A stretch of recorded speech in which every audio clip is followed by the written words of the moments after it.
Hi, Ayanda.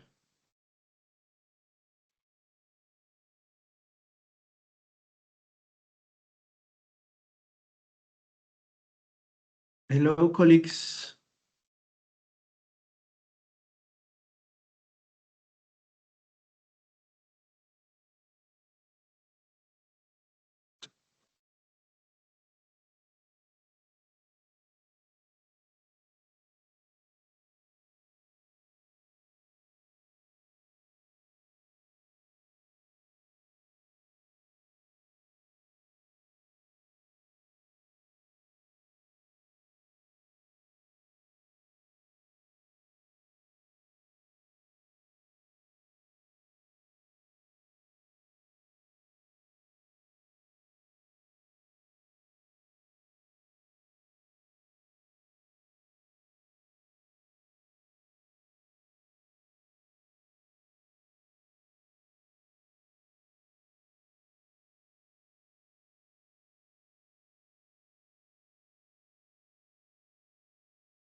Colleagues, it's going to be 12:10, and at 12:10 we will then start. I'm not sure how this system works. It's very complicated.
Good afternoon, colleagues. My name is Tando Lukuka. I'm the facilitator of Working Group 13.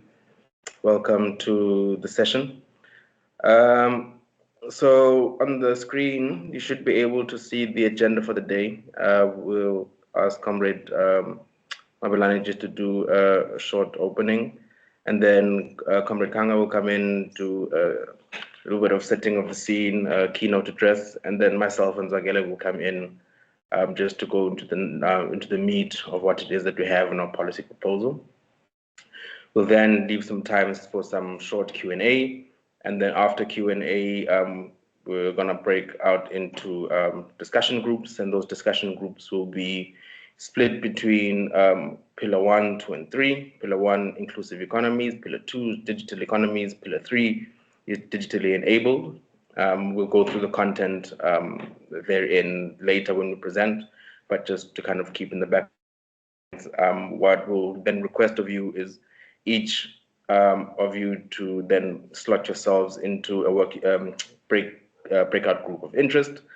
And then if you could just take notes, there'll be a question prompt that we'll share a little bit later. And then if you could just share in a plenary after the fact, just to kind of keep the conversation lively and not necessarily lecture room style. And then we will wrap up with a little bit of a way forward between now and then until November. So that's the show for today and how it's going to go.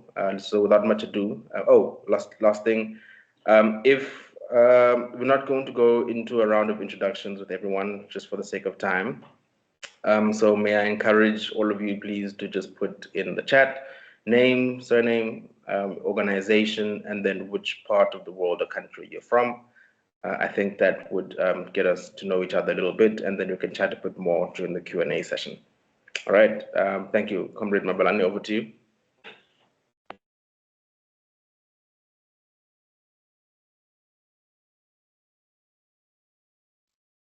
Hi, my leadership. I don't know.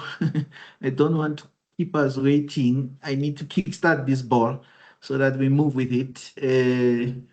My name is Mabalani Mfundisi. I am the Sherpa of the C20 process. I'm part of the leadership collective.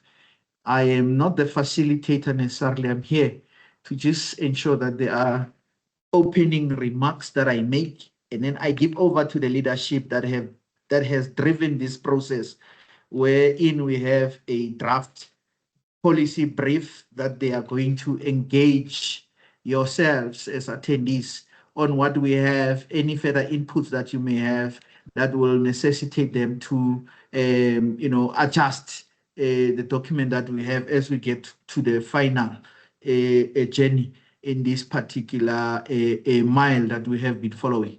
So without much ado, the purpose of this session is really that. It is for you to listen where we are, which is a process that we have arrived at through inputs of those that have been participating in the working group and those that have been given the responsibility to write. They have a product that is out there, and they would want you to make any further inputs that they may not have taken into account to include them. There is a few ground rules. This is a webinar. So when the process arrives for people to engage, the system will require you to indicate that you want to speak, and those that are controlling the platform will open for you to be able to speak. The reason we have done it is to ensure that the presenters are not disrupted, because we know with these platforms, sometimes people come in and they already come in with their mics on. So it's just to make it nice and free-flowing. There will also be a breakaway session that the team has. They will outline how they would want that to happen. The technology allows us to go into meeting rooms for that to happen. So without much ado, and because we have started late, I kept it at 5 minutes of the time that was given to me, which was 10. And I want to give over to the leadership of this committee, which is Mr. Tando Lukuko, working with Zwakele Mbanjwa, as well as Kangarasi. They are the team that has been driving this particular process. They will chaperone us, they will champion us. They are the big bosses of this process. My task is done, and I'm giving over to them to take us on this particular journey. Over to you, the leadership, and all the best with this engagement as you kickstart it for all of us in the C20. We're going to have 14 of these, and I'm sure those that are still going to have are going to learn lessons from what you will be doing. Adios, I'm here, but I'm out. Over to the leadership. Thanks, comrade. All right, over to you, Kanga. Thank you so much, Tando, and thank you, Shepa, for leading this process. I'm here just for a few minutes just to set the stage of why we are speaking around this topic and why it's especially important for engaging in the digital in G20. So our working group, as we all know, is around digital and inclusive economies, and we are at a pivotal time. So I'm here just to put out like 3 points of why, like when you talk about digital and inclusive economies, it's really important, especially when engaging G20. So when you talk about digital revolution, it's not coming, it's already here. So it's reshaping every facet of our economies, our societies, and also our very lives. So, but the critical question that we must really ask ourselves is if this transformation is happening, how is it happening? And crucially, for whom is this transformation happening? So even as we look at G20, G20 premiers the international economic cooperation. It has profound responsibility to steer even the digital transformation. So that's why we are having these conversations around how do we reshape and how do we actually catapult us into the digital era. So on the first point that I want us to look into is we are currently standing at a crossroads. That's the dual nature of the digitals. So we recognize that digital economy, it's a double-edged sword.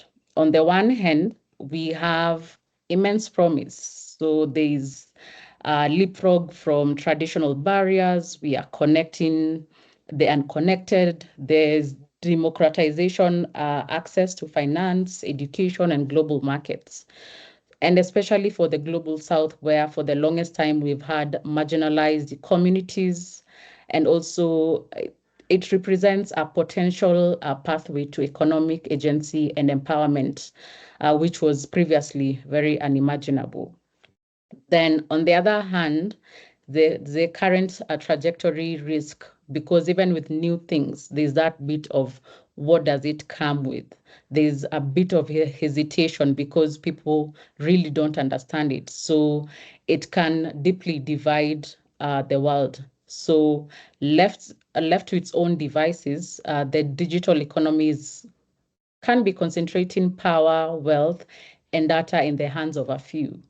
So even in the exploitative data practices, we've seen digital monopolies, which have been shaped outside our region, and AI systems that bake in historical bases.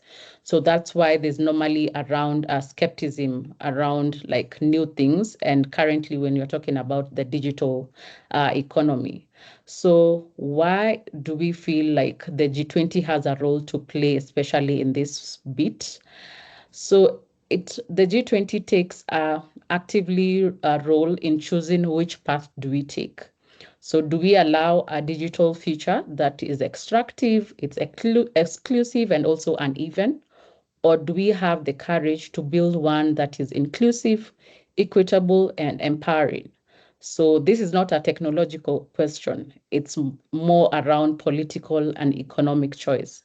And even as we go through the several assets around the policy brief they'll be centered around how do we proceed with looking at the digital future. So the second thing will be around the stakes could not be higher. So, and why I'm talking about the stakes could not be higher, it's because the consequences of inaction. Fine, we have the new digital era, But if we are skeptical in looking at the new digital era, there are also consequences of inaction because we cannot sit and wait and see what is going to happen next. So failing to build inclusive digital economies isn't just a missed opportunity. It actively deepens our most pressing global crisis. So first and foremost, there's the inequality crisis where current economic systems already they're entrenched in inequality. There's also digital exclusion, lack of connectivity, skills, and affordable devices. When you look at Africa, we have the youngest, our population have the youngest population, yet we decry around unemployment of youth.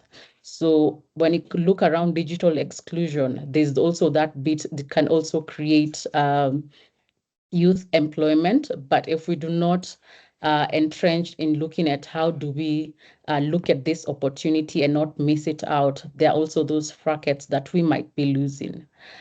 When also we look around the issue around rural and also urban areas where we have most of our rural areas lacking in connectivity.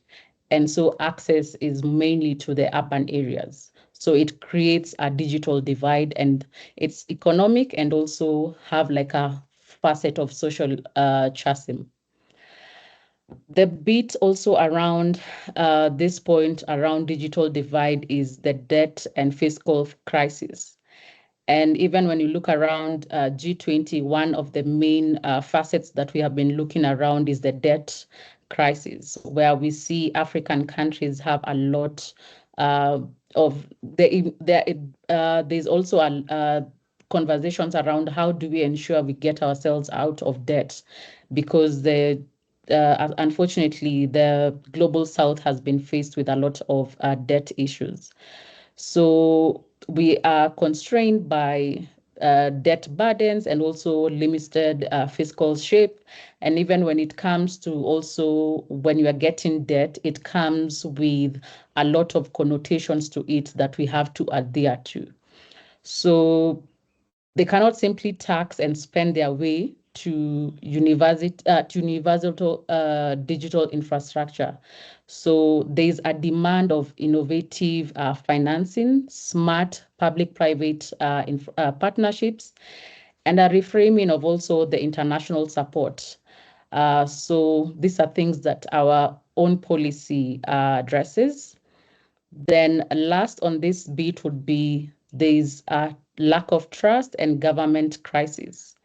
So without right-based digital public infrastructure, without ethical AI, and also without accountability for tech operations, we risk eroding public trust. Citizens will not embrace the digital systems that they fear will exclude them. So there's a lot of awareness that needs to happen.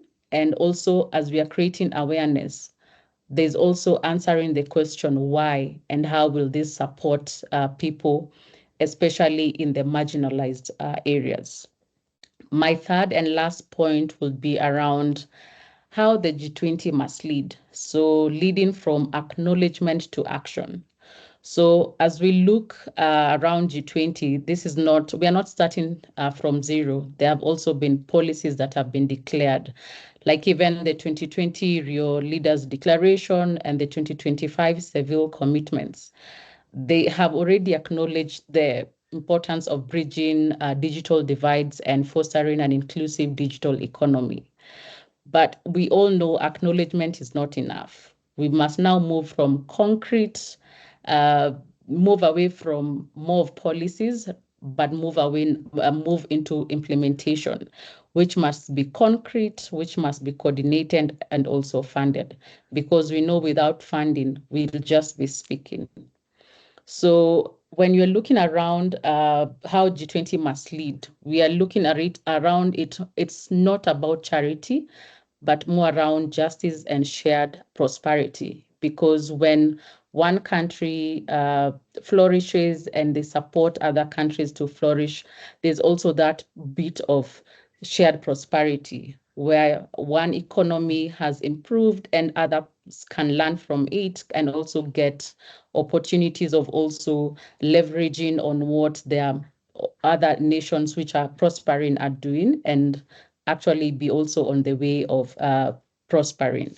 So the economies of the future will be built on digital foundations. So if you want these economies to be stable, prosperous for all G20 members and also for Africa itself, we must ensure that those foundations are laid everywhere and for everyone. So not starting at one point or one nation while moving to the other nations. There must be that coordinated effort of how can we start from basically all nations and leverage on learning where we know others are way advanced and others are not advanced. So how can we also ensure a space where also the ones who are not where they ought to be can also be in such spaces and also learn and also have access to funding that will enable their nations to be where they ought to be.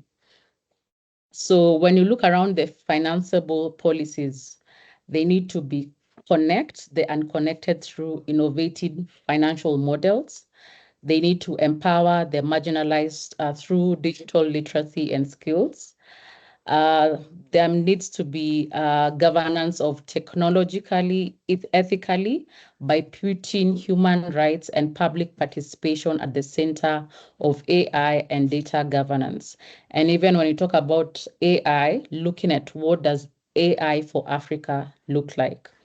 Then lastly, it's holding the power accountable by ensuring tech corporations are responsible throughout their supply chains, not only just when they are launching, whether it's the innovation, whether it's the apps, but also in terms of closing the loop.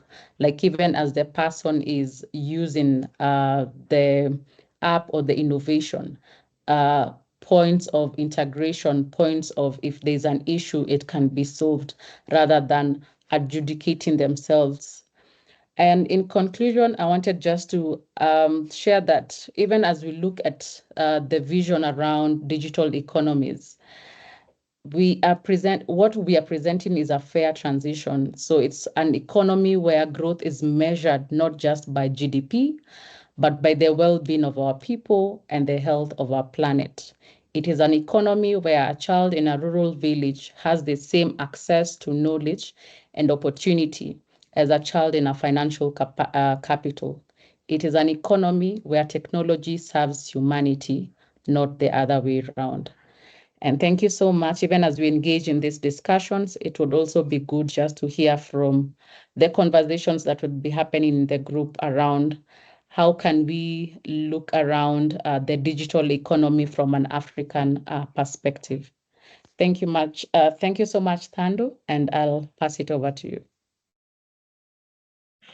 Thank you so much, Kanga. Very, very useful insights there. And of course, I will be delving into much of what you've been saying in a little bit more detail. And so thank you so much for laying the scene for us. All right, colleagues.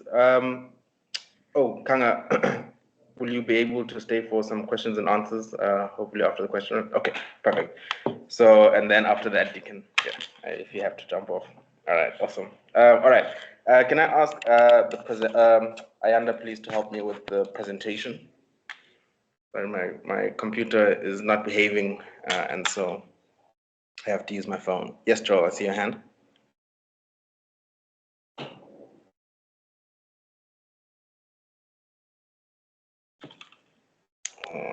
Okay, I guess Joel is not raising a hand. Are you guys seeing my presentation?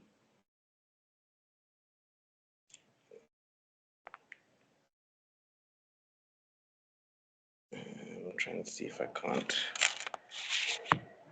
No, I can't share on my side. There we go. There we go. Thank you. Perfect. All right. So, folks, the first thing I want to say is that what we're about to present is specifically from the working group. It's not necessarily born onto the minds of the presenters and the facilitators, but of course, part of our role was just to drive some of that conversation and really then I would probably say frame some of the comments and queries and questions and content that all of our colleagues from the working group had inserted.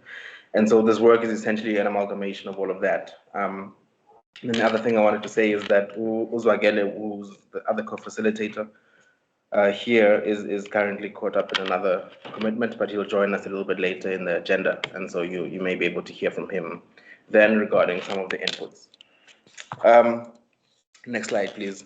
And so, just to kind of touch on the setting of the scene, I'm not going to go into the details there because I think Hanga did a stellar job, but just to kind of point out three areas which, when we look at where we are in the world, probably are the most significant, or some of the most significant. We've touched on the issue of inequality. I think as Africans, nothing needs to be said about that. We just have to walk around and people see it. And then we've touched on this one around the digital exclusion. Similarly, right, we just look at where we are in the pathway of where innovation is happening to where people are then considered laggards. On that life cycle, we're at the very end of it as a continent. And part of that is because of the policies that are in place. And so trying to really reverse that, I think, is a major part of what was discussed when we were sitting in our sessions. And then, of course, something which is a little bit close to my heart is the subject of climate and climate change and the impact that it has on society generally, but also the ability for the digital economies and the digital world to be able to really support the efforts that different actors, state and non-state, are doing to be able to address climate change in their respective capacities. Next slide, please. So one of the, I'm hoping you can see the little graphic on the right-hand side a little well. But one of the things, so I just want to turn off my camera. One of the things here that was articulated quite early in our working group was that GDP in and of itself does not give us the data and information that we need to really be able to determine the quality of people's lives, right? And so we need to be able to look at something, at a metric that extends beyond GDP. And when you look at the literature that's available, much of that exists around the well-being economy, right? And so even for us, this is something that came out quite strongly. When we look then at the problem and we try to diagnose it, three issues which keep emerging is this one around the structural inequalities that exist and persist across several sectors in any economy, in any country within the continent specifically, right? They just never seem to get addressed. Number two is then the issues around GDP and GDP growth, or the growth paradigm. It's necessary for driving economic activity of any particular country. However, in and of itself, as I said, it does not necessarily measure or look at the well-being of the people within that economy or dependent on that economy. And so it's something else that needs to be addressed. That one typically shows itself in all of the injustices that people may experience. And then the third one is this one around digital divides, right? Which continue to perpetuate the exclusion, the exclusionary aspects of our society. And so, if we can then look at a metric beyond GDP that takes into cognizance these dynamics, right? Because these are the dynamics that we're all faced with on a day-to-day basis, then we might have a metric which tells a more realistic or more factually correct story about where and what people are going through at a country level or at a global level or at a very localized level. And so the graphic just kind of gives some indications and examples there of some of those metrics that could play factor into this new economy, so to speak. And for us, and certainly for what it is that we're going to be discussing today, many of these aspects are the ones that rank most important beyond just an economic indicator, financial economic indicator, as GDP does. Next slide, please. And so when you then look at the policy and what we've proposed, really the main thing, the vision that we're kind of agreed to, even though we didn't have very extensive conversations about it, but it emerged as the discussions were being had, is this one around the justice-based economy, right, where we can center people and planet. It speaks to two of the three, in fact, all of the three pillars, but predominantly two of the three pillars that or rather circles that we discussed at the very beginning of this presentation. The next is to then build inclusive, resilient, and sustainable development. Now, most of us who live on the continent, and those of us who've had the fortune of being able to travel around the continent will attest to the fact that we do need development. Many countries need development. It's always been a question of the kind and type of development that we've received. And one can debate whether or not it's been able to serve us, right? And so the question is, moving forward, do we want to continue perpetuating these systems which haven't worked in the past, or trying to bring something new, something that can respond to the needs of the greater population than the smaller one? And then lastly, which kind of touches also a little bit on the themes of G20 generally, is having digital economy, if you will, that is anchored in equity, anchored in reparations, in rights, and digital sovereignty. The one I wanted to kind of tease out there is the one on reparations. There was an interesting debate that we'd had at some point around, should this be something that we put in our documents? And the feeling by the majority was that, the African Union has just accepted reparations as a major theme for, I think, the next few years. And certainly when we look at different aspects of society and sectors, reparations are needed to be had across the continent, right? And perhaps, and what it is that our proposal tries to put forth is a very structured way in which those reparations might take place, specifically looking at it from the digital lens. So yeah, just to kind of share that. So the first pillar is the one on inclusive economies. The main asks, the one that has already been covered, the shift to well-being economic metrics, the reparative and equitable financing, which speaks to, if I can just tease the example of the Just Energy Transition Partnership, for instance, which does want to provide South Africa with the resources it needs, excuse me, to meet its climate goals. However, most of those resources come in the form of loans. And plus, many African states already suffer with odious debt. We've seen the example of what the subject of debt and taxation and so on have done to different economies within the continent. And so it's really one where we need not regime change, we need system change, we need change to some of the policies and how we do things. And certainly a big one is this one around the taxation, and then holding corporations to account for many of their activities in the continent and across the world as well, particularly the global south.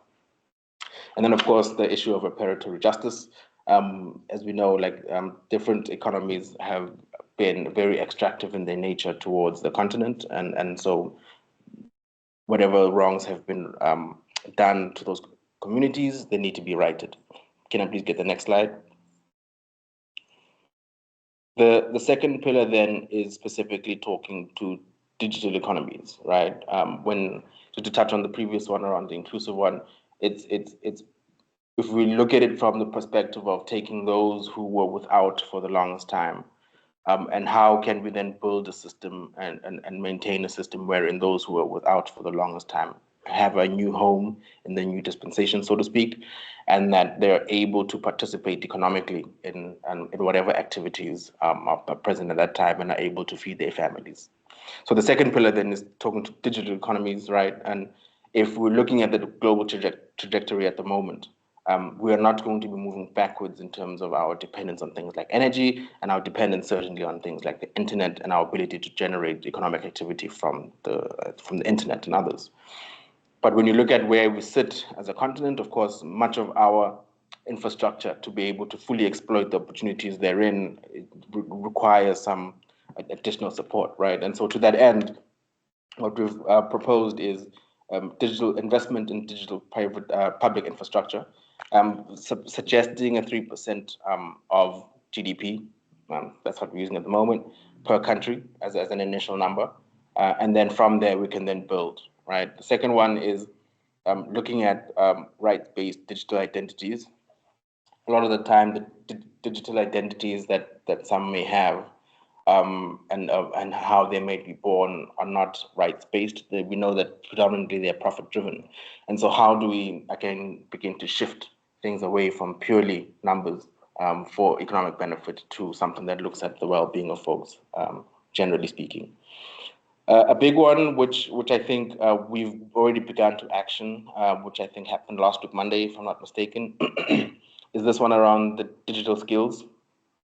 So for us, we propose a digital skills compact and set out some specifics around what that compact ought to look at. But the idea is, if we've got the youngest population in the world, and probably one of the biggest ones as well, as a continent, right? Do we have the requisite skills to fully take advantage of the future digital economy that is already on its way? And so, to provide skills to a large group of people is absolutely necessary. And for us in this working group, we've started that already, just to kind of create a legacy of this working group to say there has been a little bit of skills transfer that has been able to take place within the South African G20, C20 period. AI governance and South-South tech transfer is another one. I think those ones are quite self-explanatory. I think when we're talking about AI, and from the conversations as well that we've had in the working groups, much of the discussions around AI are not so much around the need to develop platforms that rival those from China and the US, for example, right? But specifically, how do we ensure that in the creation of these two giants, right, they don't necessarily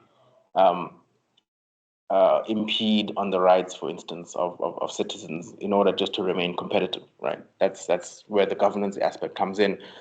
Excuse me, how the information is handled. And then similarly, if we're now just looking at a South-South cooperation perspective, certain countries, i.e. China, if I may pick on it again, is considered a global South country, despite its economic prowess. So how do we look at relationships where technology between global South countries, we could pick on BRICS as an example, how is technology transferred across those economies? Because at the moment, much of the technologies and patents and so on are kept for the preserve of global North countries. And very limited access has been provided to global South countries to that end. And then the last one is just around data justice and accountability for big techs, right?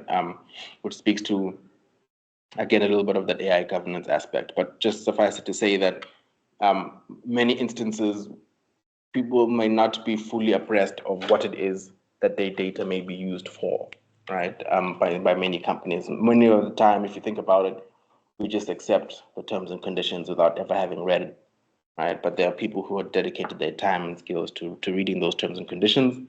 And many instances, we don't actually fully understand how big tech specifically makes use of our data and how we can hold them to account for what it is that they may have said and done. Next slide, please. And then finally, across the three pillars, is this one around the digitally enabled economies. This one, I must admit that it did require a little bit of additional learning on my end. It was a term that I wasn't too familiar with. But the idea is that there are economies that will emerge and continue to emerge and have started to emerge that are enabled as a result of digital access, right? And can provide a new way for people to make, to derive economic value. And so how do we develop those? And also how do we ensure that in the development of those, that there are necessary safeguards to make sure that, again, the injustices that we may have experienced in the past don't repeat themselves. And so for digitally enabled economies, then primarily the standards, developing a set of standards for things like health, for education, for finance, looking at inclusive electronic governance. Again, touching on the fact that there are some groups who might be marginalized. For instance, if you're looking at people who are visually impaired, the ability for them to make use of some of these technologies might be hampered. And so there has to be some kind of recompense, a way in which we put in place policies that can address the ability for them to be able to access. An increasing priority the world over is to support women and youth-led interventions. Certainly, even within the digitally enabled economy, we've seen the emergence of a lot of new platforms by young Africans, right? Both male and female. And so it's necessary for us to create an environment wherein those new innovations and systems can begin to grow. And part of that requires some investment, but certainly gives us an opportunity for us to be able to ring fence for the development, at least in part, that we need as a continent. And then lastly, the very big subject of e-waste, and how we can again look at, in a growing digital economy, and the issue of growing digital waste or e-waste, electronic waste. How do we do the recycling and others in such a way that it addresses issues of the environment, it addresses the inequality that we face in our societies, but also provides an opportunity for folks to derive some economic benefit from those activities. Next slide, please. Yeah, the cross-cutting themes then, really just to quickly run through those, because I think they've kind of been covered in each of the presentations. Each of the pillars is the human rights element, the equity element, and the climate justice element. I didn't touch so much on the climate justice element and where it fits in, but specifically just to say that again, if we're looking in a world where, so Africa's greater need is for adaptation, right? So how do we make sure that we can survive and continue to live and thrive as the environment is changing? One of the ways to be able to do that is to have access to technologies that can help predict changes in the future. And the more we can have accurate data, available data for respective communities across the continent, the better we can be able to make more informed decisions on the climate, right? And how we build and how we plan the future. And most of our cities are going to be growing. The participation of excluded groups, I've mentioned the three, didn't touch so much on the indigenous groups. But as one can imagine, in areas where last mile communities, very rural communities where technology hasn't yet fully immersed those societies, how do we bring them closer to where a modern technology is? And so part of that is to make sure that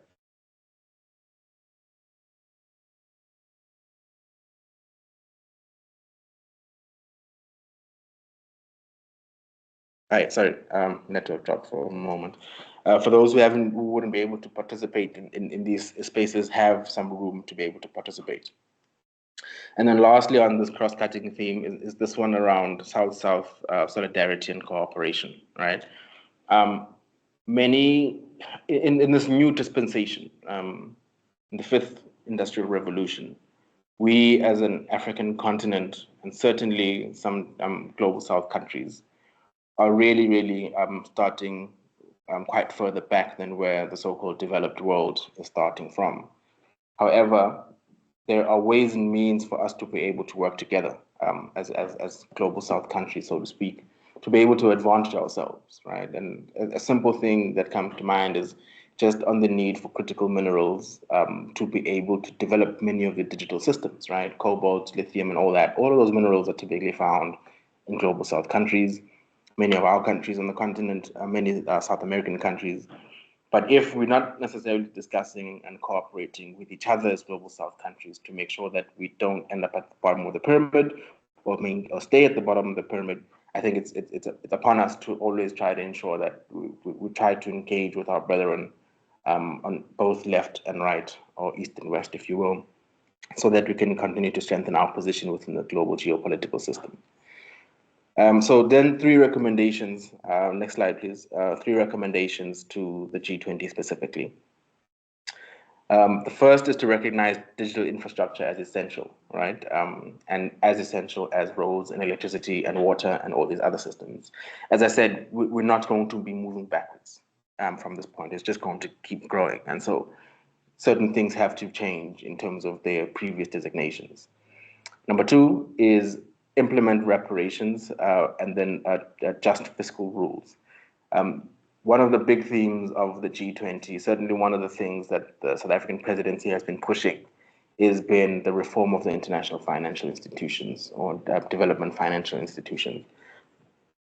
Because if you look at just the subject of debt, for instance, it's had a very devastating effect on many of our economies as compared to where this debt typically originates from, whether from the West or from our European colleagues. And so we need to be able to implement those, also to help facilitate this technology transfer, right? But also once these reparations essentially come into effect and we can really get money in the bank, so to speak, it's also a way for us to be able to resource the infrastructure development that we know needs to happen on the continent.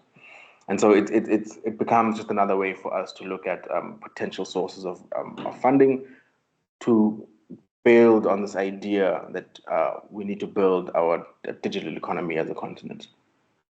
And then lastly is to institutionalize global governance for AI, data, and digital platforms.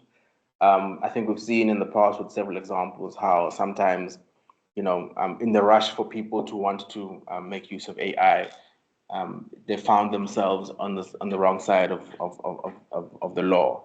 And so part of that is caused by the fact that there aren't universal governance systems which inform these things, but at the event and at the pace and scale things are growing, it's becoming necessary that we develop governance systems.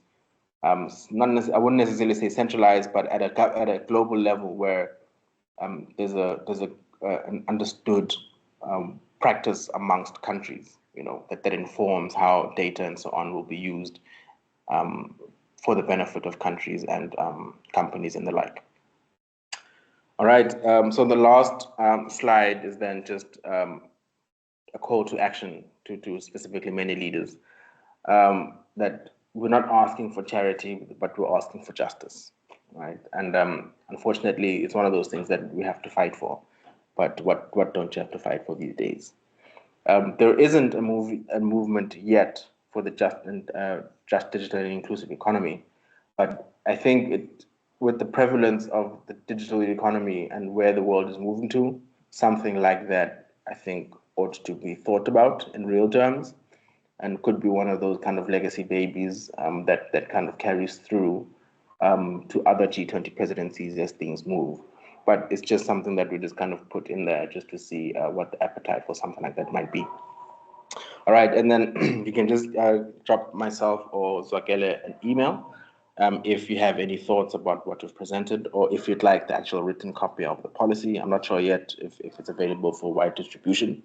But in any case, those are our email addresses. You guys can reach out to us. We're always available to chat, and we hope to hear from you. That is it from my end. Thank you so much, everyone, for that, and happy to take any questions if there are.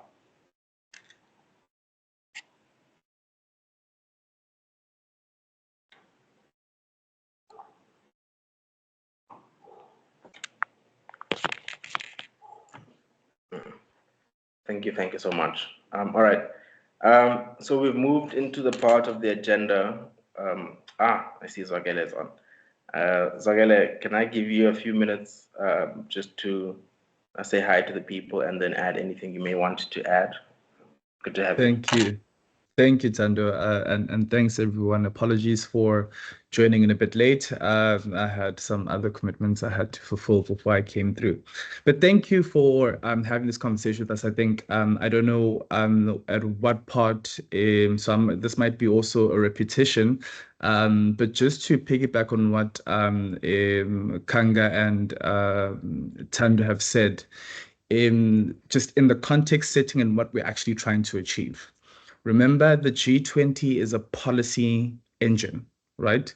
It is an engine upon which we get to influence world leaders and the community around them to take action, right? And it's action at two levels. One, it's action at a coordinated G20 level, so what we call a supranational level. That's supranational, so where all of the nations are working together. The second layer is for the adoption at a domestic level. So when you look at the recommendations, the recommendations are meant to speak at those two levels. One, what does it look like to be coordinated around the idea of a just digital and inclusive economies? And then two, what then does a head of state who is in charge of government then charge their governance officials to then think about and do as we've recommended through this lens? That's part one. The other lens that's important is that we are civil society, right? So there's a business conversation taking place, there's a youth conversation taking place, there's a parliament conversation taking place. The job of civil society in this conversation around just and inclusive, or just digital and inclusive economies is to say, what do the people need? Right? So what is the voice of the people around the conversation? And that's always been the job of civil society, to amplify the voice of the people. What are we struggling with when it comes to digital and inclusive economies, and what interventions do we need to have in place? So I just want to contextualize the things that we're asking for, and to then come into what makes an economy, right? So when we think about an economy, we're thinking about productivity, right? So you zero in. It's not a conversation in just for the sake of a conversation. You're talking about productivity, you talk about distribution, you're talking about services. Yeah. You're talking about agency. So you're talking about who's involved. There's the household, so the ordinary person, how they're organized into their homes and houses, how that home and house connects to the society, and that could be through public sector and through private sector. And so then what is the call for public sector? What's the call for private sector? Then it's about resources, right? So what resources do we have available to us, and how do we leverage these resources for a just, digital, and inclusive economy? And finally, it's about context. So these things are context driven. Depending on the context, resource might mean different from context to context. Depending on the context, agency will look different from context to context. And also depending on context, production will look differently, right? So when you read our policy recommendations, that is the lens upon which we are asking for, and which we are advocating and putting before the leaders. Is that based on context, based on agency, based on resource, based on production and productivity, what does a just, digital, and inclusive economy mean, especially from the lens of the people, right? And we have to be intentional about three things. That's really what, if you essentialize everything that we've said, we have to be intentional about three things. One, it's capacity and capacity building. Two, it's about infrastructure, making sure that we have the infrastructure that we need to be able to, for the capacity to plug into that infrastructure. And lastly, it's about productivity. When these three things are working properly, you have a flourishing economy. And the economy that we are saying we're interested in is not a GDP a measured economy. It's an economy that really looks at how well-being, so how these three things, capacity, infrastructure, and productivity, yield well-being for people, for planet, and really for a sustainable future. So when we're talking about, calling for certain earmarking of funds from public spending for digital infrastructure, that's where it's coming from. When we're talking about the need for digital identity, and why that becomes important within the context of markets in the global south, it's because we need to know, citizens need to know who is in the country, so that you're then able to better provide services to them, and the digital tools then become important for facilitating that. When we talk about a strong position around institutionalizing interventions for the inclusion of traditionally and historically excluded marginalized groups like Indigenous people, like persons with disability, like women, like youth and children as well. That's the lens upon which we're coming from. So as we shift into, I think, the later part of this conversation, and we can really deep dive into some of these issues, but as we shift into the latter part of this conversation, we really are trying to hear what you are saying. It's also to say that we've been invested in this process, I think, heavily since June, in our working groups, in the back and forth. No voice has been more important than another. We've been using digital tools like WhatsApp, like email, and just like how we're using now to facilitate the deliberative ethics of a kind of process like this that then delivers a voice of the people. It's also to say that there have been voices that we haven't been able to facilitate to facilitate into the conversation because of access. And it is because of that that we must call for interventions in capacity building, in infrastructure, and in productivity that then make sure that no one is left behind from a just, digital, and inclusive perspective. So those are just my remarks, but I'm here for us to then engage the conversation a bit more. And I see Joel's hand is up, but I want to throw it back to you, Tando, and then maybe we can start fielding questions.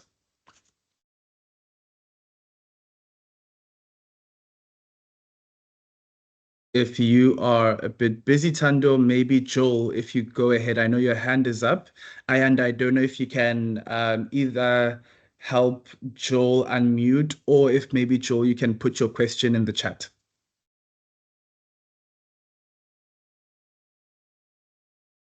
Hi, everyone. Hello. Yeah, unfortunately, I was restricted even from chat. I can't chat. I'm restricted, and I can see others have the access to this digital economy, and I'm excluded. And I feel my question is in line with that. I heard the two speakers. They touched a bit on rural communities.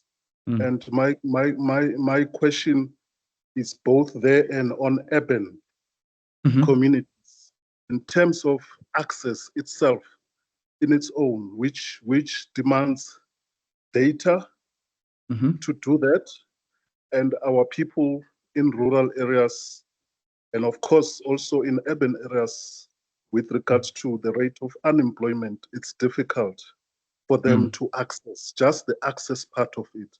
So now my question is, do we have a research in terms of access from both rural, urban, and maybe also in between, which I called Ruben?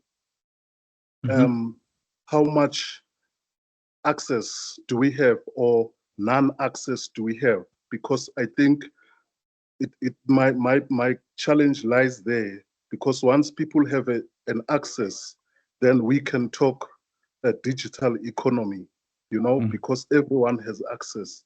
And also the infrastructure part, because in our church in Natalspruit, I'm from Pretoria, and I'm from Asivikelane, which is an organization that works with informal settlements. And we have 14 million people living in informal settlements plus. So the issue of the towers, these towers, the network towers, there are places that you can't access because they say there's no network.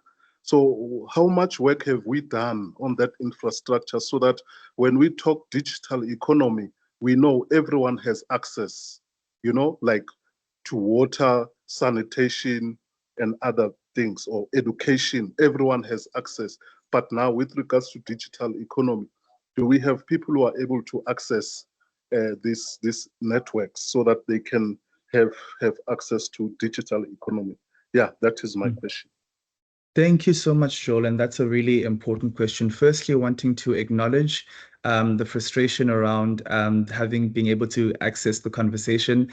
Really apologies from our side. And these are the things that we're trying to do better at, and trying to make sure that no one's voice is left outside of the conversation. So just to head on into your question, and I'm going to be taking the questions as they come, because some questions I might forget. So Mobile, we're going to head over to you after I've just finished engaging this question. So one of the things that we do call for in the policy brief is the establishment of a sovereign-backed rural and indigenous connectivity special purpose vehicle and bond facility.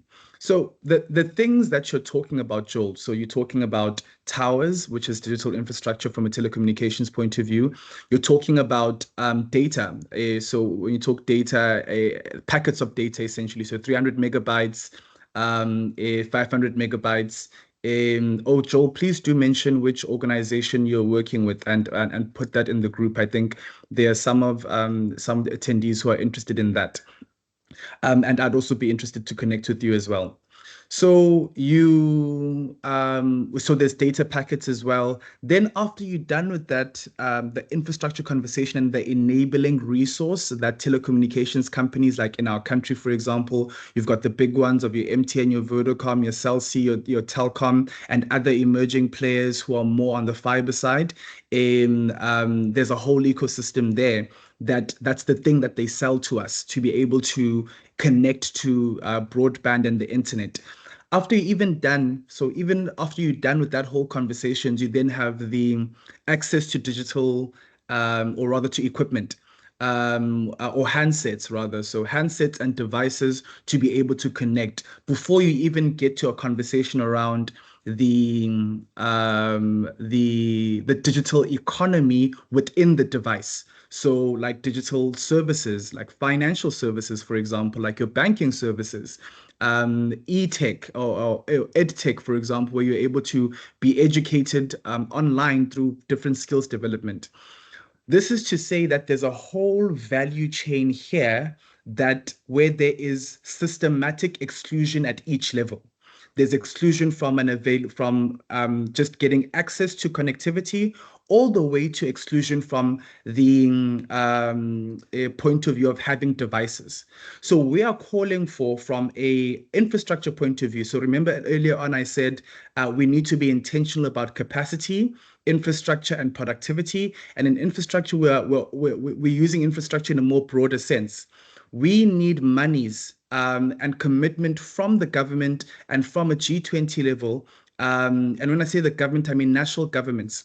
Monies that are put aside to solve these problems. So when you talk about the availability of data, I do know that there are organizations that are in the business of researching and getting certain stats. But even with those organizations, they've got limited resources to be able to understand, for example, that in a South African context, maybe in Durban, if I go to a township called Guamashu, am I actually going to be able to tell how many people in Guamashu have a smartphone based off of our research methodologies? And even if I'm interested in researching that, is there money or is there resources available for us to understand that so that I can have the right interventions there? So we're saying there needs to be monies from a national point of view put aside to help us understand the problem and so that we can have the right intervention. So not only so we understand the problem, and then we also put monies behind the interventions based off our understanding of the problem.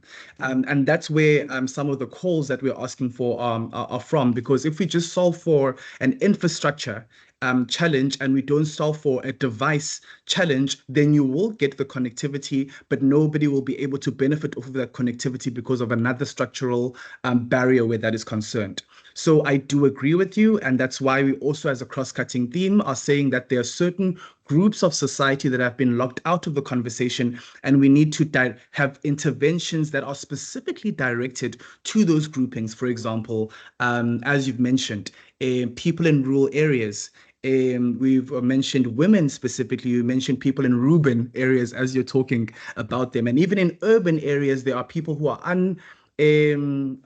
are excluded from the conversation because of how urban areas are structured from a class lines point of view.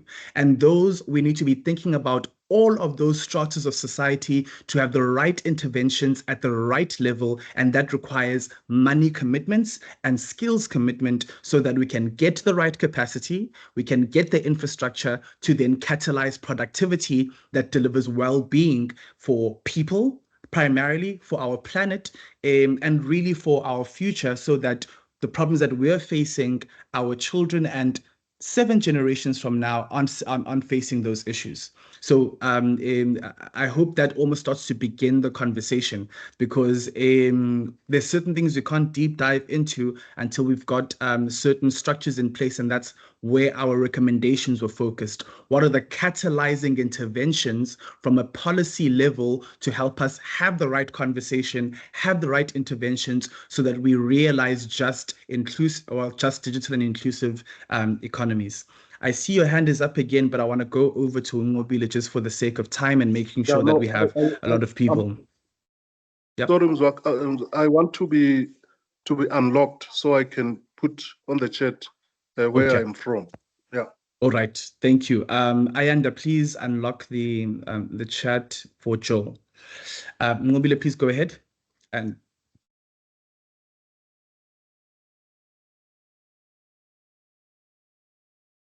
Ngobile Shabalala,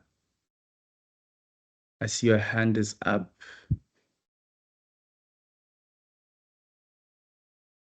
Okay, whilst Ngobile is trying to figure out the unmute, are there any more questions? Maybe in the chat? If none, then I think we can go ahead. Ngobile, when you can, or you're locked. Let me just...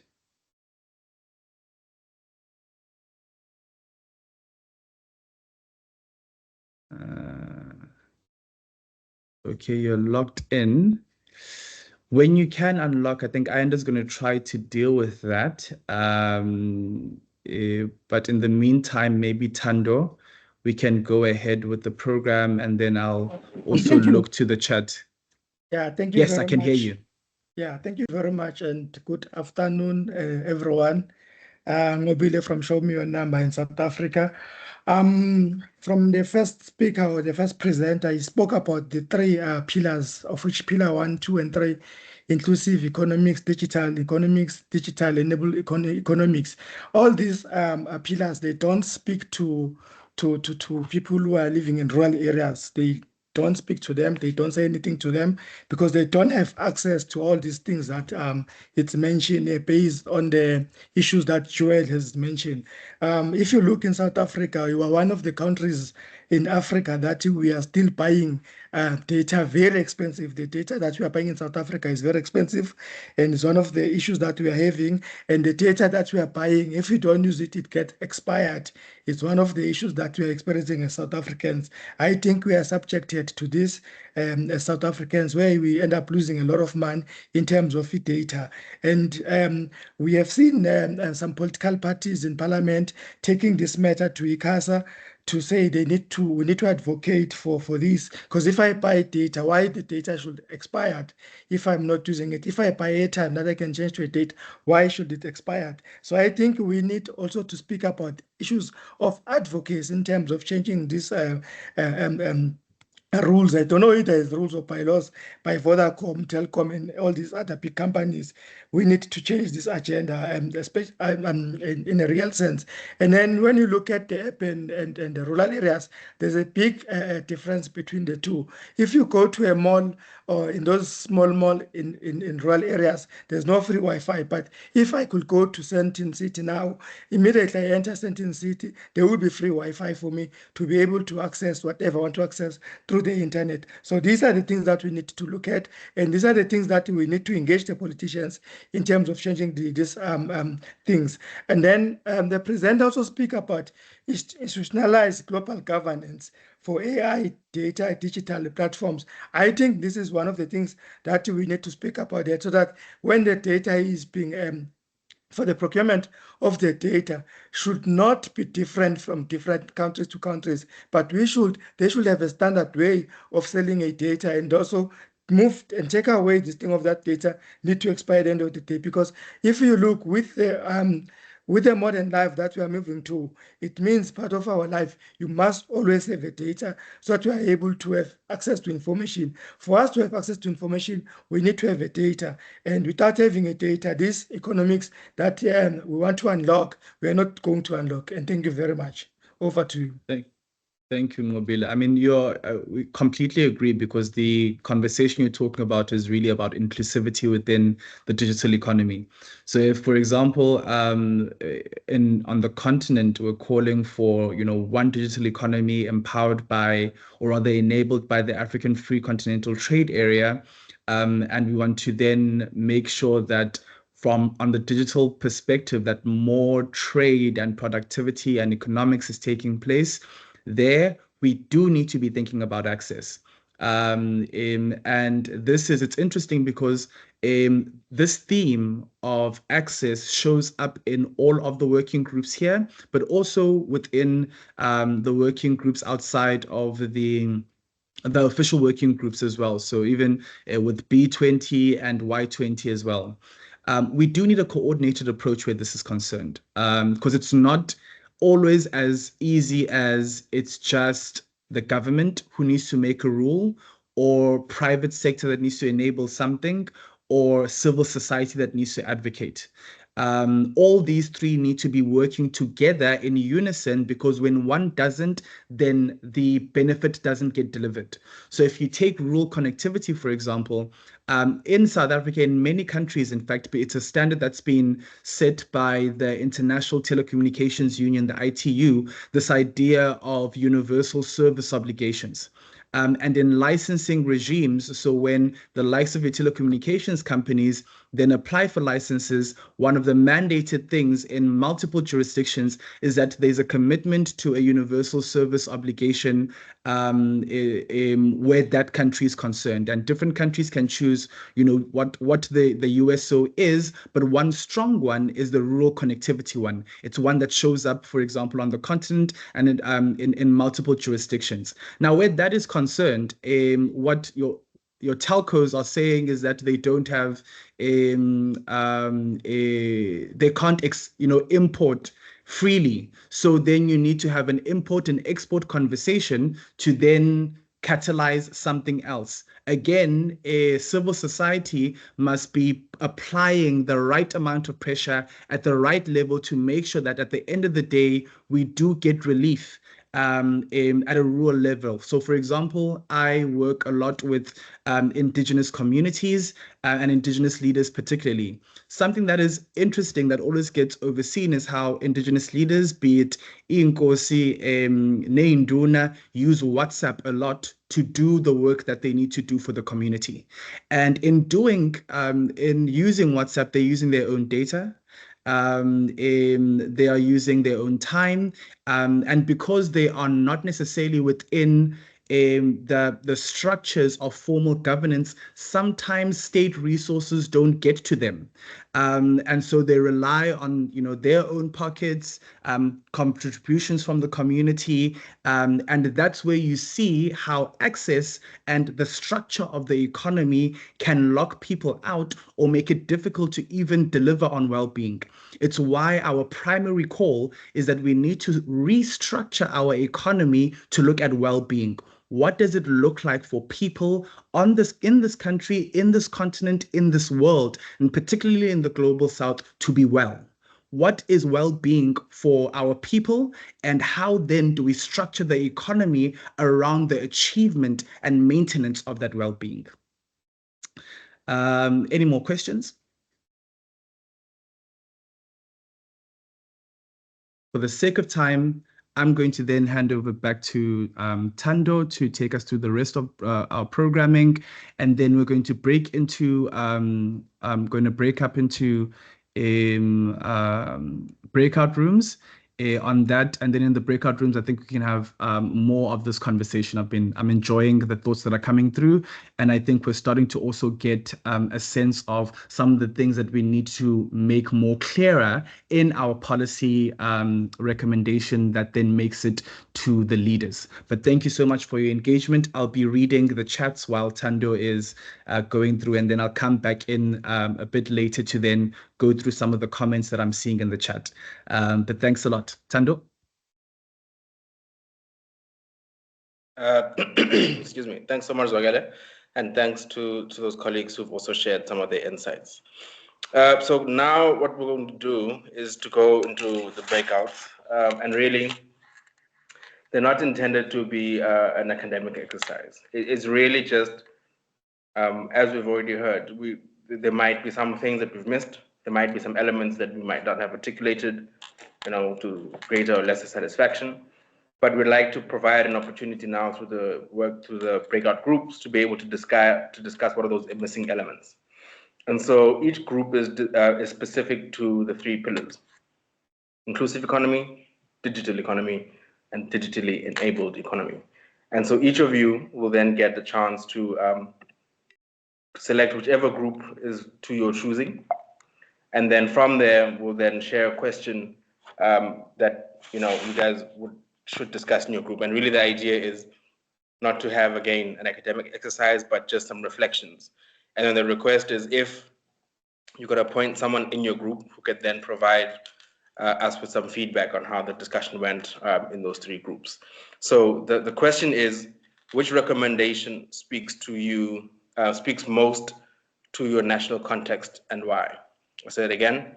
Which recommendation speaks most to your national context, and why? So that's the question for 10 marks for you guys to discuss in your breakout groups. Please, I'm not sure how it will be done, and if you can help us, just populate the working groups, and then folks can then, the breakouts, and then folks can just slot themselves in there. I hope it's clear, colleagues, what it is that you're trying to achieve. We're doing quite well for time as well.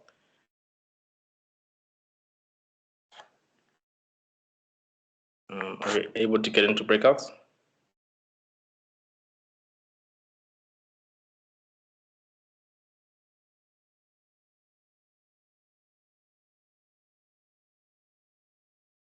Let's just give it a second.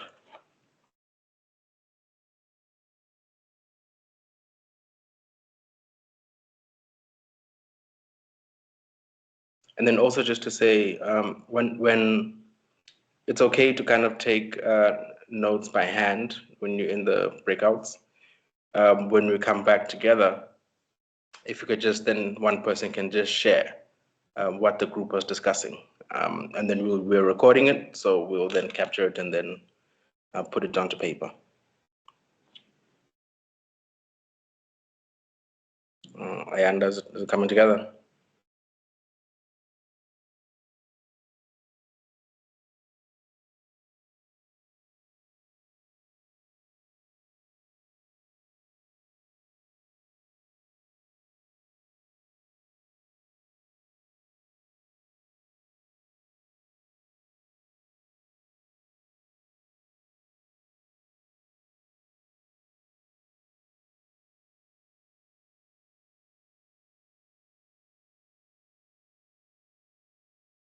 Hi, Tando. Yes, I have assigned people to the different working breakout rooms. So yeah. Okay, cool. All right, perfect. Thank you. All right.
Hi, everyone. I just want to see what group this is.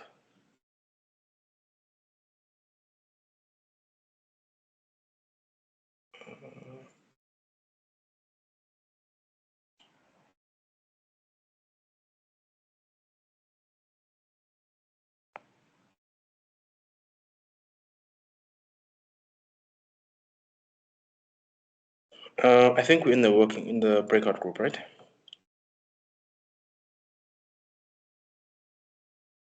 Yeah, we are. Even though I'm not participating, but I'm in this one. Okay. What I'm not sure, try and see if Ayanda can help us again.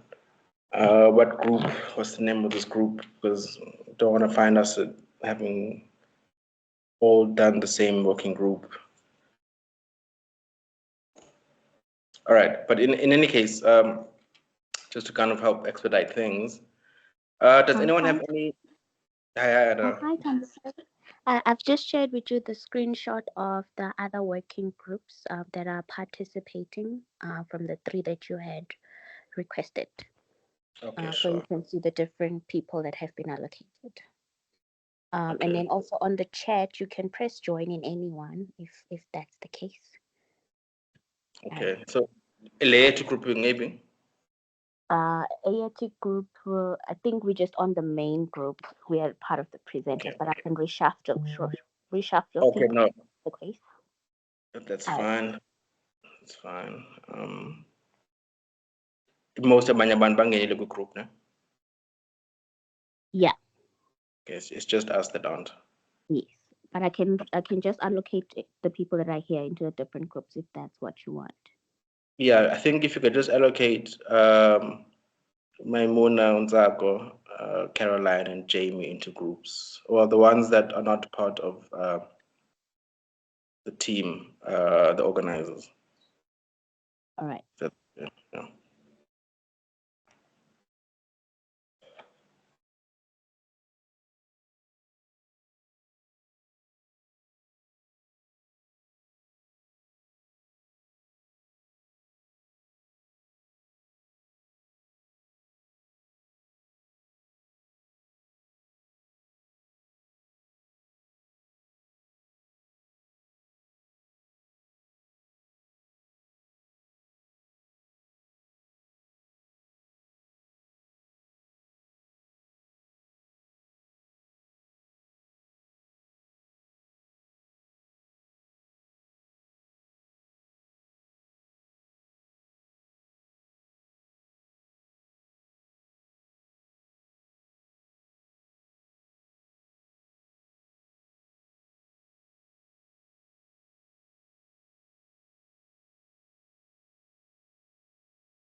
Hi everyone that's here.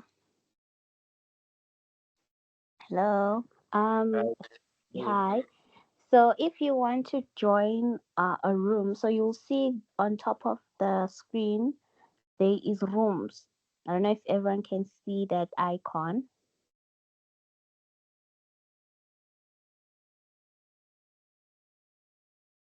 Yeah. Yes. Yes, you can see it. After the plus sign, Yes. it's There's rooms. rooms. And then under those rooms there is room 1, room 2, and room 3. And it's open for you to join any one of those.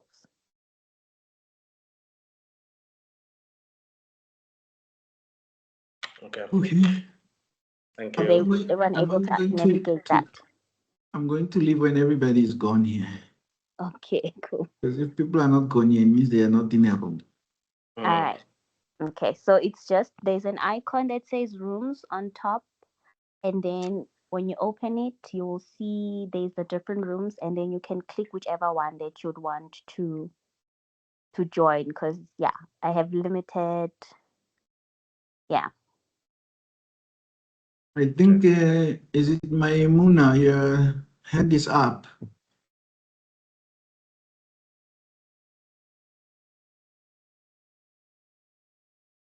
Hello. Maimuna? Hi, Maps. You are managing the rooms now. Yeah. I'm trying to put people in the room, so. Okay, cool. They're saying they can't see the icon in the chat. It might be that they're using their phones. Oh. All right.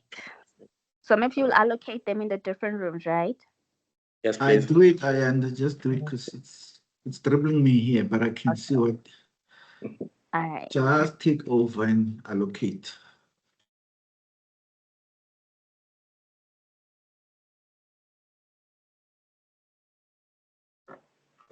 Maimuna, you wanted to speak. Your hand is still up, but we'll allocate you to a room.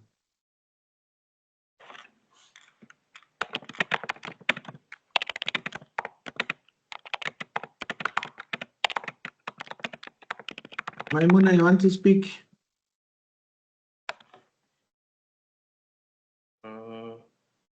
She said she's unable to speak. Just drop me a message now. So just hang 10. You're gonna be allocated into rooms soon. I know you're doing it. Do Yeah. it. Okay.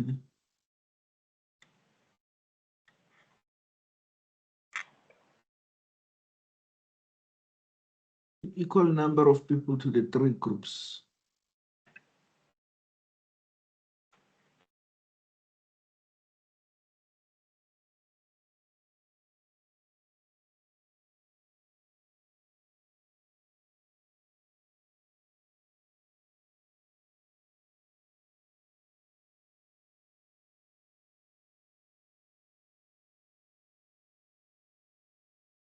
Yahlangana yan. Sababona.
Oh, okay. So the people that are here, they won't be able to access because they don't have the computer. They don't have a Microsoft Teams account, but it's fine. I think we can then participate in this working group to answer the question.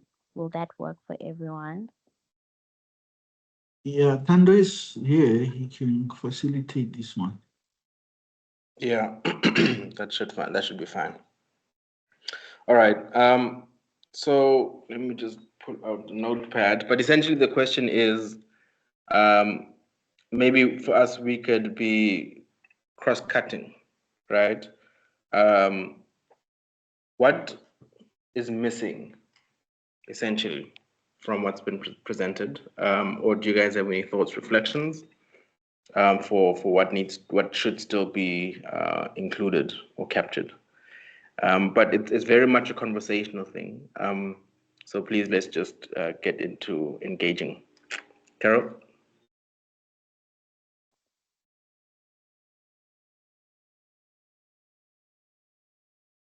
Caroline?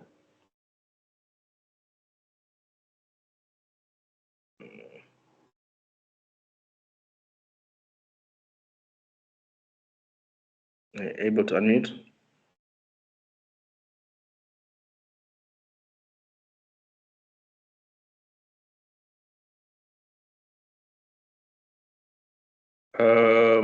Anna, can you help with the unmuting? She has to unmute. Caroline, are you able to unmute?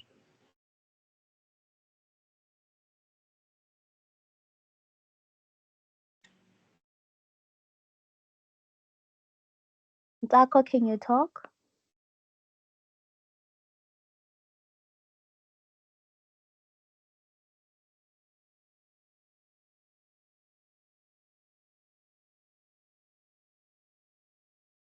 Okay. I think most people might not be able to talk, if not everybody. Can you all try to see if you can talk? And then we'll see exactly if what we're dealing with.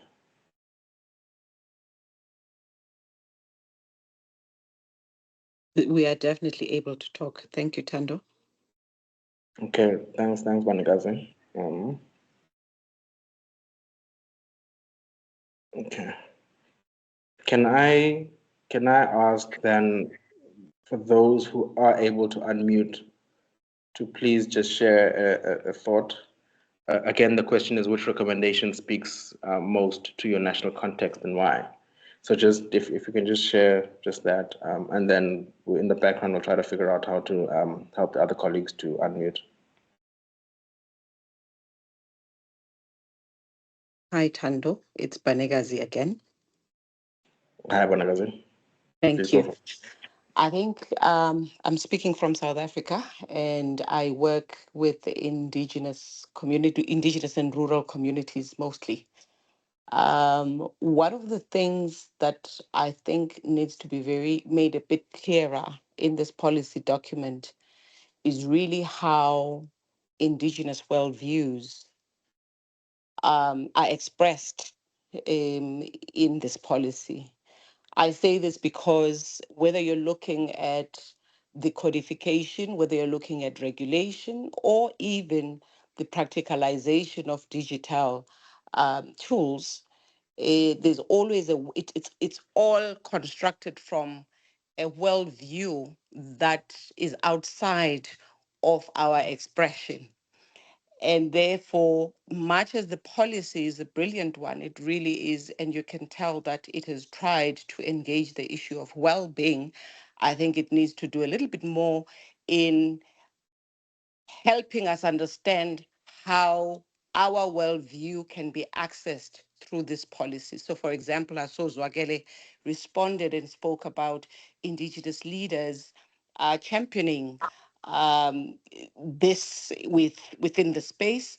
But if indigenous leaders are not even aware that that's something that they are able to champion, and all of this is outside to the point of access, then that is something that will remain sort of outside of the worldview and the lived realities of indigenous leaders themselves. So it would be nice amongst women, amongst children, amongst everybody else, to have a very clear call around indigenous knowledge systems that form the basis of our cultural engagement in digital and inclusive economies. Thank you. Thank you so much, Banagazi. I think, yeah, I'm very much in agreement with that. As you're talking, I'm trying to, in my head, figure out what would be the policy ask, right? What would the policy ask? Is it possible for you to just even if in just one sentence, like very, very straightforwardly, we think this should be the ask, and that ask, in a sense, should be in a response to that comment, because it is a big one. It is a big one. Uzwakela has also done a lot of work on IKS.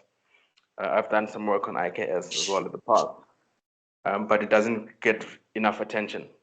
And it's so significant if economies are essentially designed around people's lives and livelihoods, right? So that's one such way in which you could really, really, really propel many rural communities. So yeah, I think there was something, I'm not sure if you read through the whole policy doc, there might have been something, I'll just double check, it might have been removed in the editing process, but there was a point around IKS that we had raised in the previous drafts. I'll just check to see if it appears in the final one. I'm realizing now that I might not have shared the final one prior to this meeting. But in any case, yeah, it is well noted. Thank you so much. Is there anybody else who's able to unmute?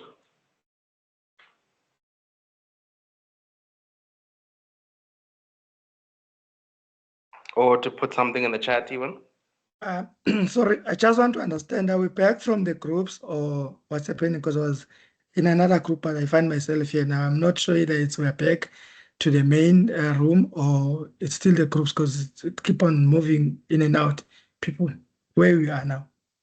Ingathi sesegroup but I'm looking at the numbers, it's 13 and we were 12. So you are in our group, but we didn't, I think there's 4 now with ours, but ours is an unassigned one.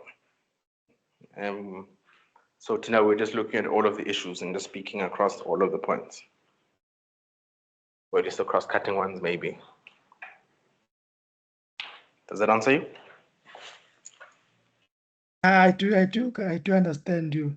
Maybe to add from this group, one of the things that I think we need to do, we know in Africa things are moving slow compared to other countries, developed, well-developed, underdeveloped, and so forth. When you speak about that, one of the things we are moving to the AI lives now, but if we are moving there and then we move with communities that are not empowered with it, I think one of the things that we need to put into the policy, we need to ensure that communities are empowered about AIs, including industrial revolutions, to understand what these things, how these things they work, because it's going to be a problem now when we move.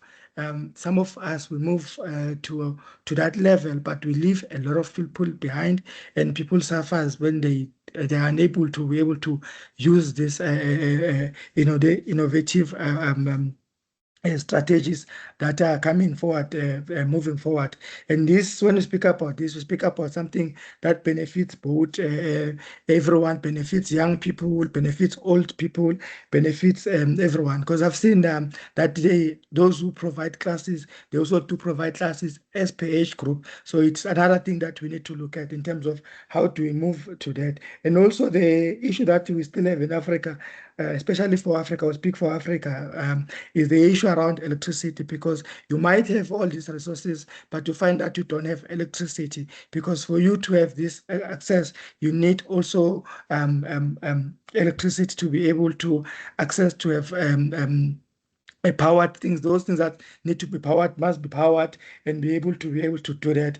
And also, when you look around, you go around, you travel, there's issue around the towers. You find that towers are not built everywhere. Towers are built in different communities, especially in the white dominance communities. You find towers, but when you go to the black dominance communities, you find that there's no towers. And when it comes to the issue of connectivity, it becomes a problem. I know when you go to Eastern Cape in South Africa, when I'm in Eastern Cape, I've got a problem in other areas where I cannot have a connectivity in terms of calling my family back home and so forth. So these are some of the things of looking of building towers in rural areas, in villages, and also including the squatter camps. So these are some of the things that I think we need to put into the policy, and also to make data available at all times for all communities, and also to make sure that this data we have got what we call institutionalized the AI policy for Africa, for African government, so that in Africa, when we speak about the AI, we've got an institutionalized policy that speaks to all of us. Thank you very much. Thank you so much, leadership. Those are very helpful insights. So to the first 2 points, the first one, I think we were speaking predominantly, I would say, to the issue around skills and skills transfer, and specifically how those skills transfer to those who wouldn't otherwise have access, right? So if there's a training, for instance, either virtually online somewhere or in person somewhere in Cape Town, Durban, Pretoria, or whatever, people who are not there and don't have the means to get them might not have the access, right? And so to what degree, through digital platforms, digital means, can we bring training or skills development to those particular groups, right? Which my question would be, at the moment we do have a sizable section on skills. It's quite an important one for us, as we indicated. Are you then suggesting that we make it a little bit more meaty, a little bit more punchy from what it is that we have? And then number two is the second point, I think, was around infrastructure specifically, right? And the disparities and inequalities that exist within access and availability of infrastructure, particularly as per geographies and areas. And that one also, I think, is one that we resonate quite strongly with. For, I think, the way in which we've tried to respond to particularly the second one, is that's where the idea behind that 3% of budget spend comes in, right? Is to say,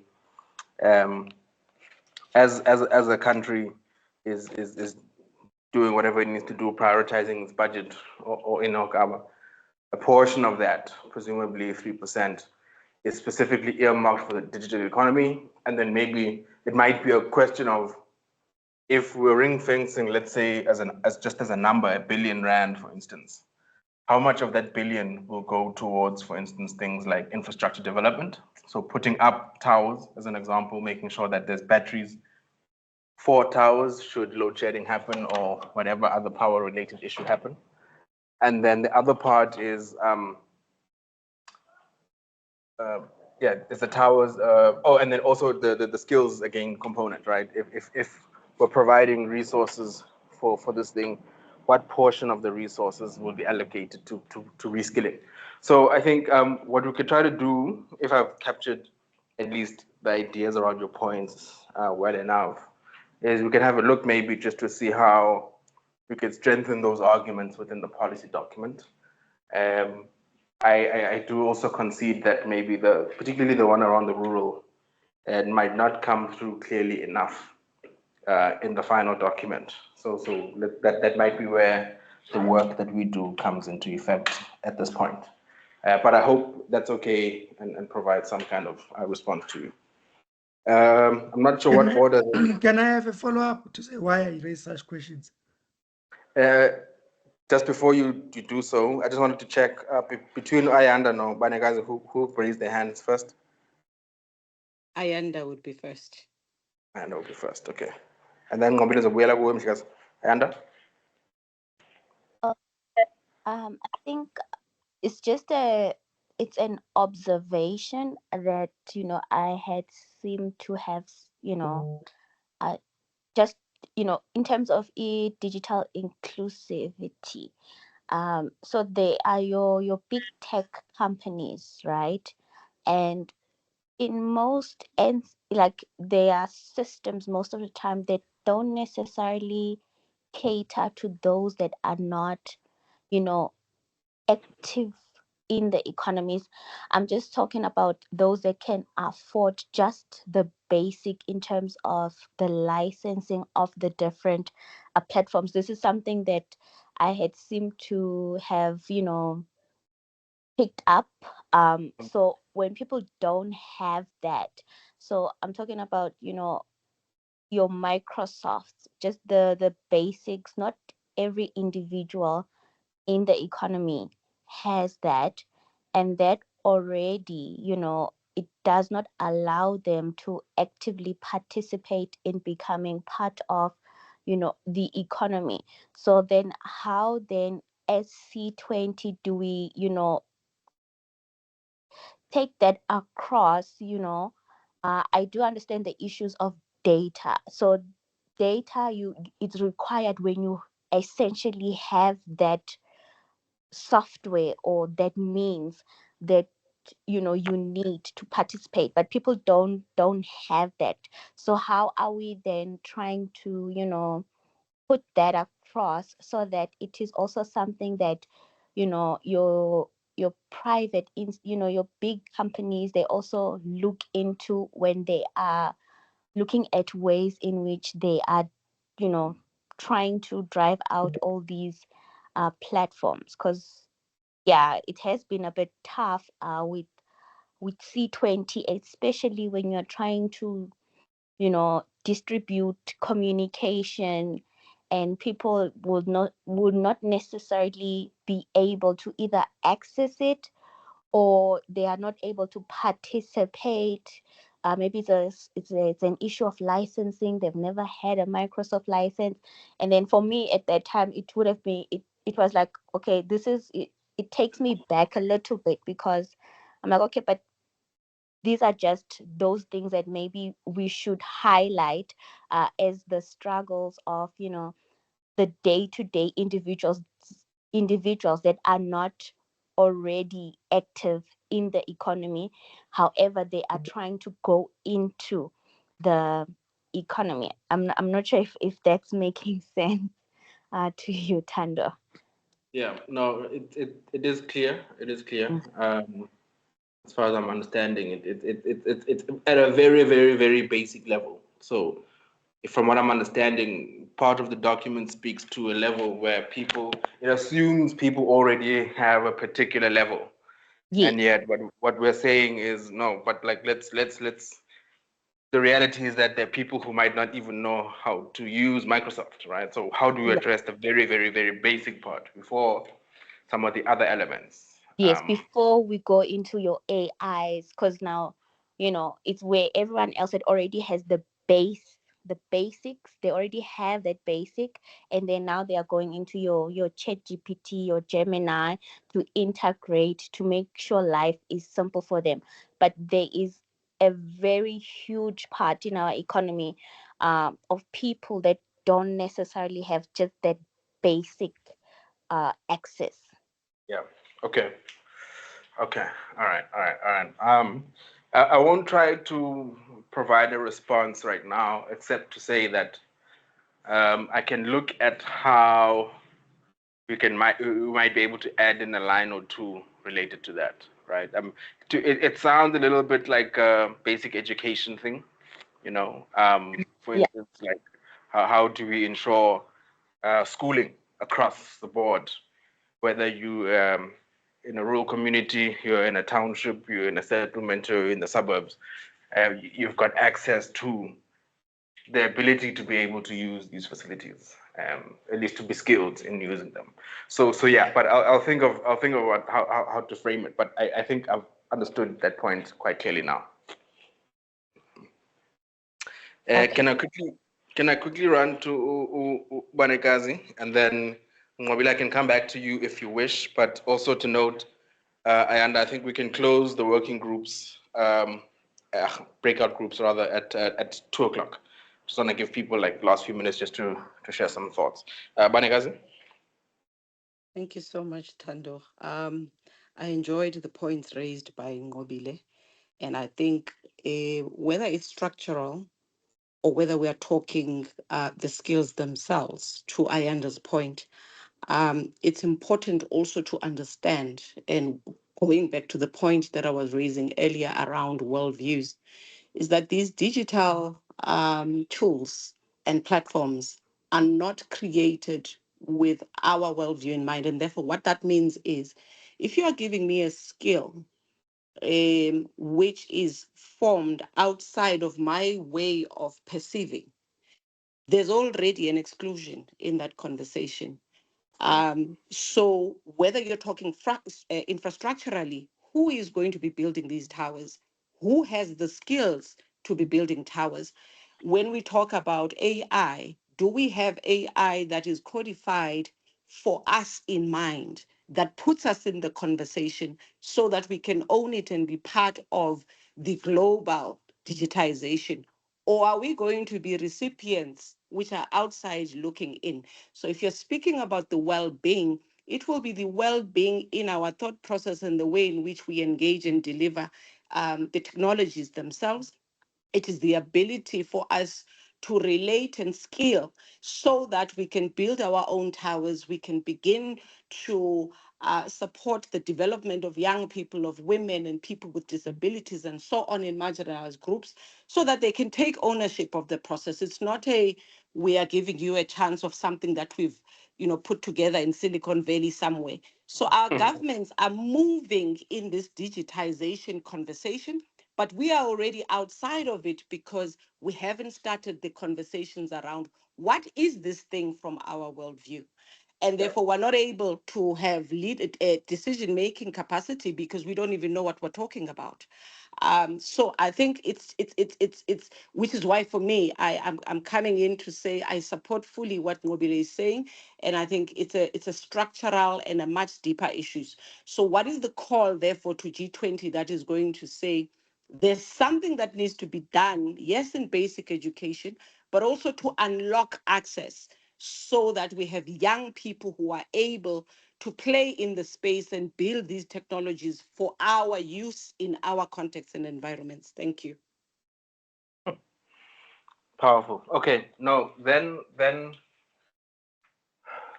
yeah, I'm just trying to think. How much more editing and wordsmithing can we do to the documents? We can still, right?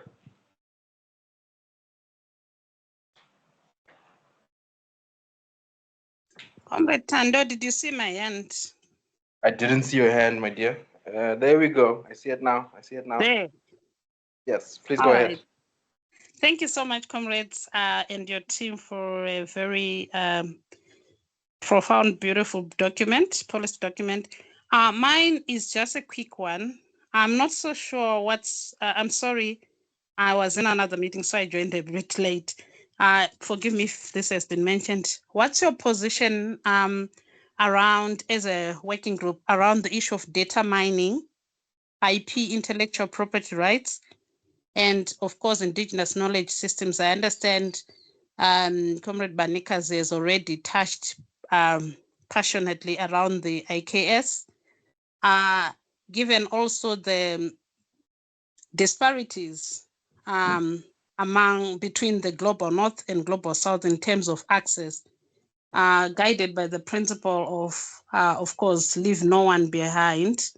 I'm not so sure how we could maybe panel beat that one together, but also I'm involved in a broad research that's looking also at Wits Mining Institute there, in which we are trying to look at how we could leverage or harness AI, for example, for the health and safety of not only workers, but communities in general, and also for ecological preservation.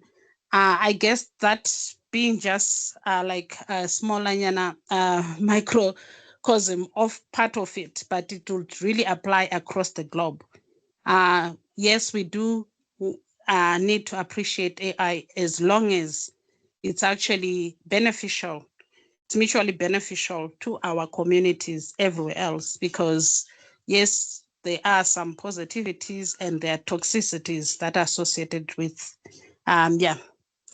information technology and digital innovation. Thank you. Thank you so much, Comrade Janet. Look, unfortunately, I only have 2 minutes to answer you, so I can't be a politician about things. We do have a position on data mining. It's part of where the issues around the governance issues come into effect, and then data justice come into effect as well. Big thing about it is what, to the extent to which people understand where and how and for what reason that their data would be used. And so having some kind of a governance system which then informs all of that, and one that is kind of benchmarked across the world, would be one such response to it.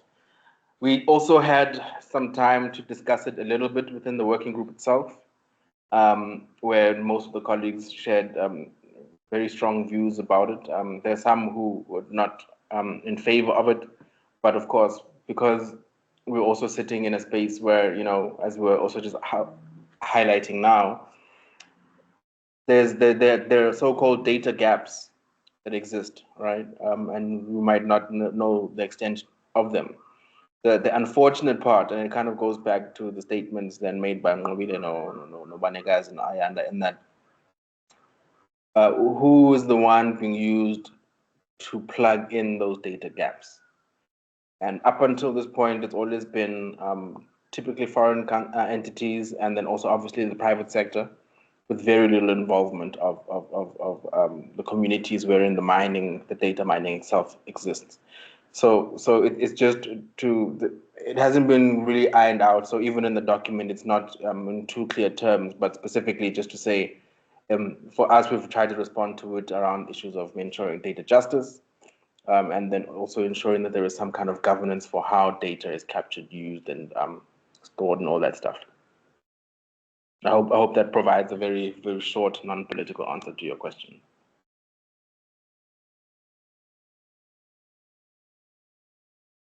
All right, colleagues, I think our time is done in these breakouts. So I'll just do a quick recap in the session about what we were talking about. But I also then encourage some of you guys to then come in and make your points, because I think they're very, very strong points. And I think the rest of the group might benefit from hearing them. Ayanda, if you could please help us get back into the main plenary so that we could then push to the closure of our webinar. Thanks, everyone. I'll see you in the main session just now.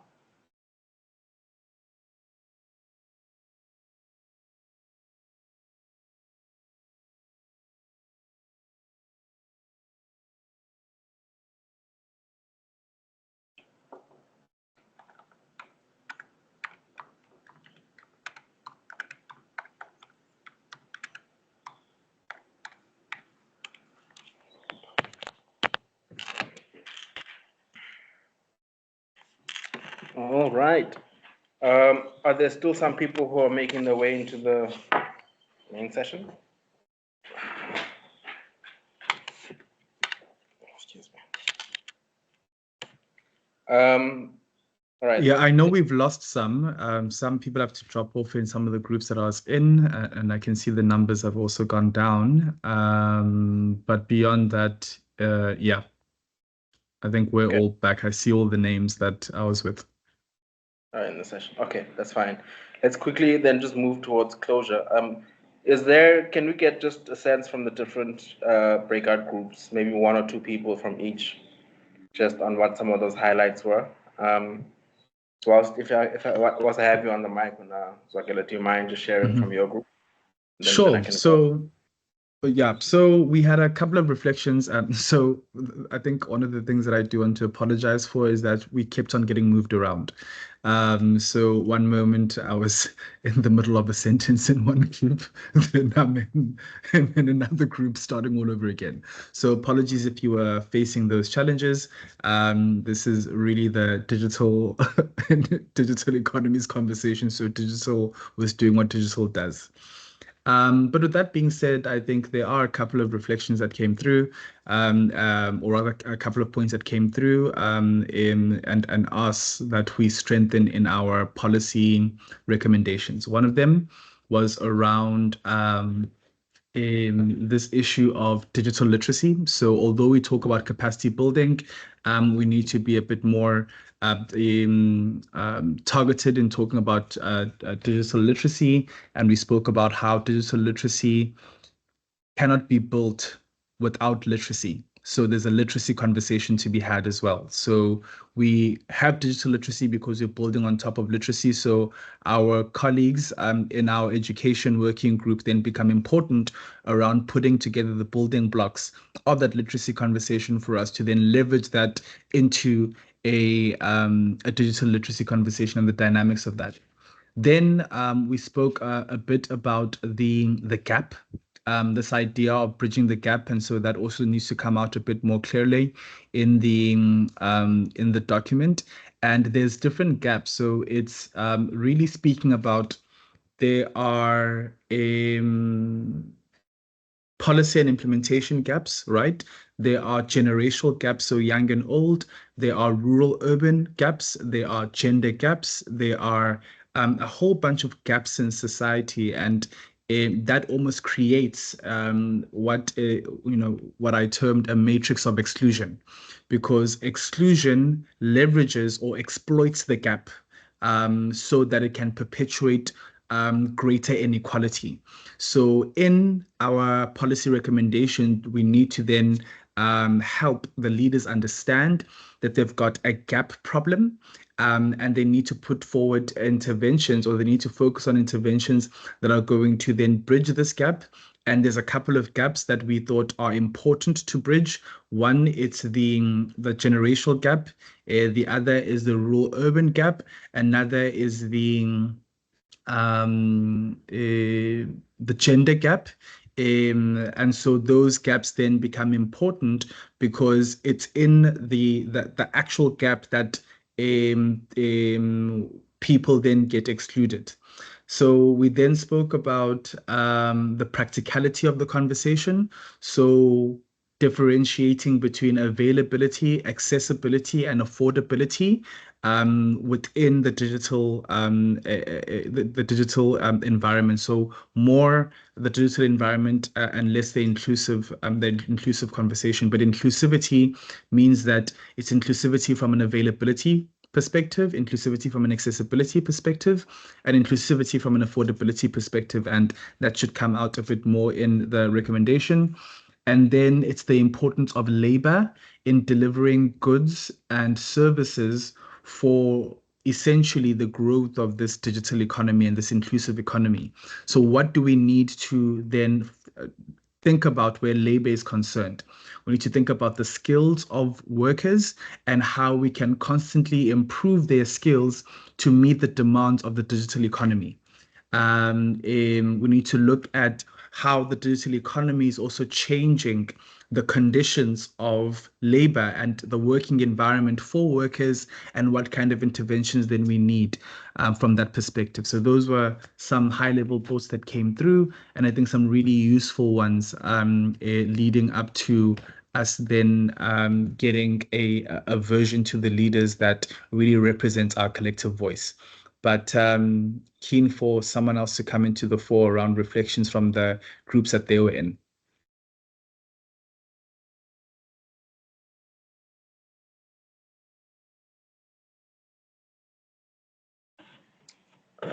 Thanks, Ogela. Let me come in quickly on my group, and then also if my group members can also chime in if I've missed something, but I'll be quick with it. So there were, it was a very interesting conversation in no particular order. I kind of got like 5 main points which were kind of raised. The first one is around this issue. I would call it digital literacy as well to some degree, but it also its link with access, for instance, and infrastructure. But specifically, there's a conversation about infrastructure and access, particularly in rural communities, township communities, and the like, right? Where there might be towers, there might not be towers, and the likes. But beyond that, and even rather not beyond that, but a step before that, which is this one around the literacy, then is recognizing that being able to use the infrastructure is maybe a step 2. I'm sorry about that. Is maybe a step 2, and that the step 1 is recognizing and then ensuring that people can actually make use of different systems and technologies, right? So basic thing like people having access to Microsoft Office, being able to use Microsoft Office. And so questions around how do you make sure that in different institutions, specifically schools was the running kind of thought, how you ensure that there's availability of this kind of skills and training at a very rudimentary level of education, so that folks can become more literate regarding just digital platforms, right? Beyond not even like ChatGPT, but like Word document. So things that others may take for granted. And so once then we've built this competency of particularly young people to be able to use these platforms, to be able to do their work, then the next level is, right, how then do you further unlock it in such a way that access to infrastructure, access to bandwidth, access to technologies that can amplify the work that folks are doing within the digital realm, how does that fit in? And then there was a question around, a comment rather around IKS, Indigenous Knowledge Systems, and then also its link specifically with like the development of economies. And so how can we get to a point where we recognize that, you know, we're from African societies who have a fair bit of indigenous knowledge, and what is the extent to which that we can now bring and develop that indigenous knowledge through digital platforms to be able to allow to generate an economy through the knowledge that we have, and that might exist. And that might be a simple thing of just codifying things, or it might be something more complex than that. But essentially, there is an intersection there between the knowledge that exists, let's call it in the Western world, right, where we already can say we're at a perfect disadvantage as a global, as an African community. There is then the indigenous knowledge that many of our societies have, but might not have it codified or written down somewhere. But these two things have then the ability, particularly within the future world, to really be able to build and uplift many people out of the conditions that they find themselves in, if they may be adverse. Then the last one for now was a question on our positioning on data mining, and also the extent to which this might affect other sectors and how it might also benefit other sectors. And just to say there that we did have a fair bit of a conversation within the working group around data mining. And many people shared that, you know, they do largely have a problem with it, but it is one of those ones that kind of touches back on IKS, in that where there are data gaps, someone has to got to. Up until this point, it's been a particular groups of companies or people that are filling those gaps, and so there's an opportunity to be able to plug those gaps in ourselves. But what can exist within the policy docs to kind of inform that kind of a conversation, and then later on have it benefit other sectors, i.e. health, electricity, water, and all these other services or sectors. So that's the main reflections. If I've butchered them, I apologize to my group, but I can give them a chance as well if I've missed anything, just to say. If not, we could probably have one of the other groups, if there is someone. Is there anyone who'd like to share from my group? Okay, not seeing any hands. All right. Is there anyone from the other groups who would like to say anything at this time? Yeah, can I? Yes, sir. Yeah. In our room one, I thought we were in room one. I indicated the issue of course of education, but I said because IT it's the thing now. For IR, we need to advocate for it to be enshrined in our basic education as a compulsory subject, that our kids should learn from basic education going up. And then we also need to teach currently people like from rural areas, or those who are not who don't understand how these things work. Someone said people don't know what is AI, so we also need to train them with regards to cyberbullying, because people are easily scammed through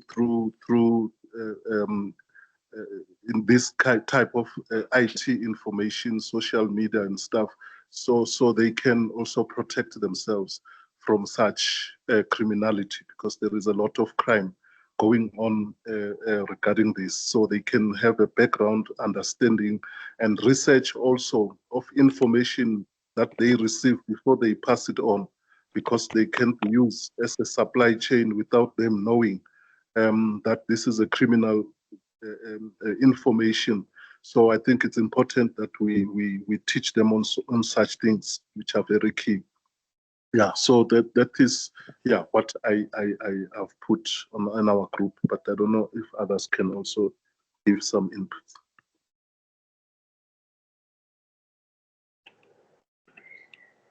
Thank you so much, Mr. King Kumalo.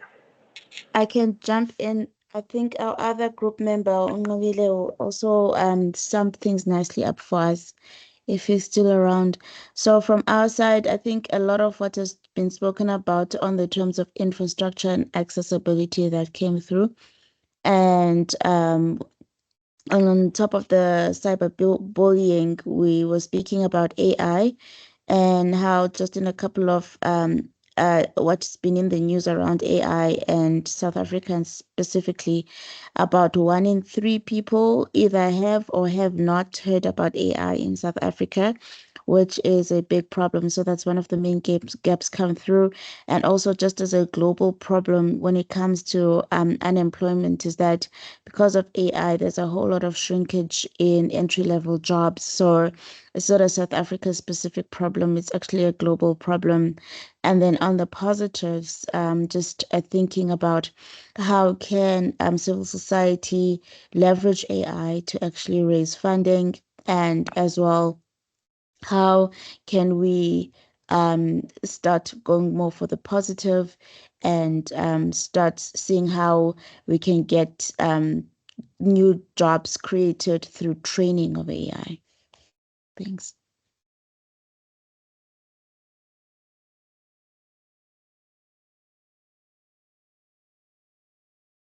Thank you so much. Do we have any other hands? I think King Kumalo had a hand up. Yeah, he is the one who spoke before you. Okay. No. Hi, everyone. I haven't spoken. I'm just speaking now. We were in. Yes, we were in room 2. I was with some very fine ladies there, but we had a challenge that all of us in room 2 kept on getting moved from one room to another, to a level of all of us did not have the question to ponder upon, to respond in a context. But what we then, we turned our session into an open session to say, right there, from the onset amongst ourselves, we are now excluded from the conversation to make a contribution, because of, not because of incompetence or anything like that, but now we need probably to balance up. And when we put this policy, our policy document, not move so fast with AI, because we still have ownership gaps in terms of owning the value chains of the digital economy. So that should be our point of departure, to say let's hold our horses a little bit in our policy. Let's look at our lived experiences and our local grassroots kind of reality, and put that into policy. Over and above putting it into policy, find a mechanism of doing monitoring and evaluating what we have put into the policy. So we didn't deliberate on the question, to be honest, to do justice to you guys. I will let my other colleagues to chip in. And just on that one, King, so thank you for laying that context. I do want to also mention that we do have a WhatsApp group. If you're not on it, please join it. And that is a good direct way to engage, and then also get some of these points across as well. It's our main channel for just facilitating the conversation. So you don't have to worry about making sure that all of your comments that you say everything here. We will put a link to the WhatsApp group at the bottom, and it's also available on the C20 website as well. But just want to mention that don't worry too much about not pondering on the question. We are at a late stage when it comes to the policy recommendation, but the sooner you get on the WhatsApp group, and the sooner you voice your thoughts, the sooner we can then think about how we then, fold that into the conversation and into general deliberations as we've been moving forward. But Patience, I saw your hand was up.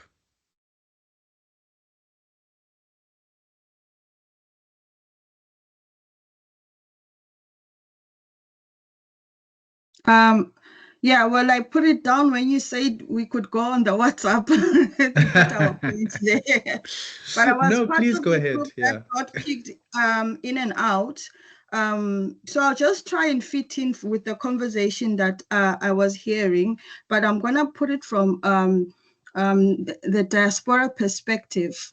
All the points are very valid. I wanted to note on the AI. The AI is taking jobs. Yes, it's true, but we need also education on how it is also creating another level of employment as well. There is need for, they're having some, what do they call these ones?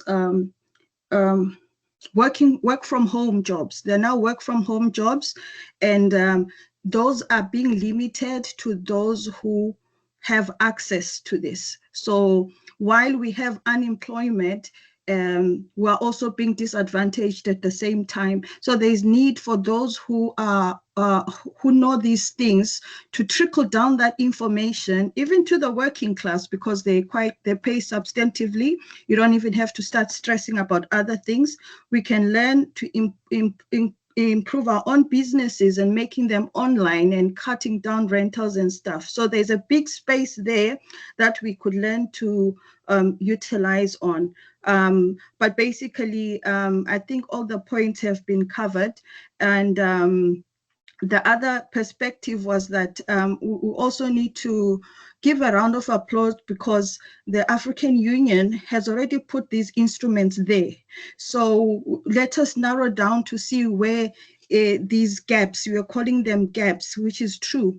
This is where the problem is. So I would say we've worked hard. At least we've narrowed down to see where the gap is, and then we can finish it off. So I think I'm quite happy that we've executed it this way. We'll put the pressure where it's supposed to go, and the right pressure groups should start doing their jobs now. Thank you. Thank you so much, Patience.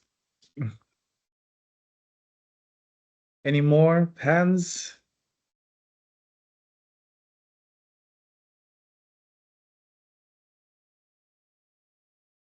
Going once, going twice, and I'm officially closing our feedback session. I know we've only got a couple of minutes left. I want to open the floor up back to Kanga and Tando, just for closing remarks around this issue. And then I'll say a couple of things and then we can close officially. Thanks, Ogele. Just maybe to check with Kanga if she doesn't want to go first.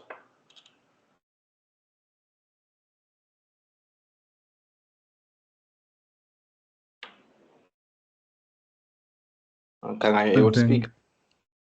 Yes, we can. She is on the call, but I think maybe might be tied up. Please go ahead. Maybe with the closing reflections. When Kanga comes on, we'll give her a chance. Okay, no worries.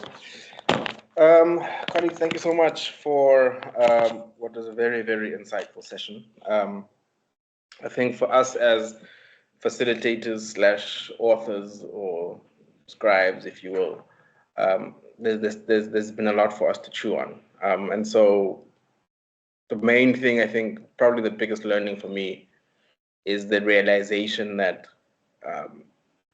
maybe it's my own privilege that I might not have fully appreciated. Some people know how to use a computer.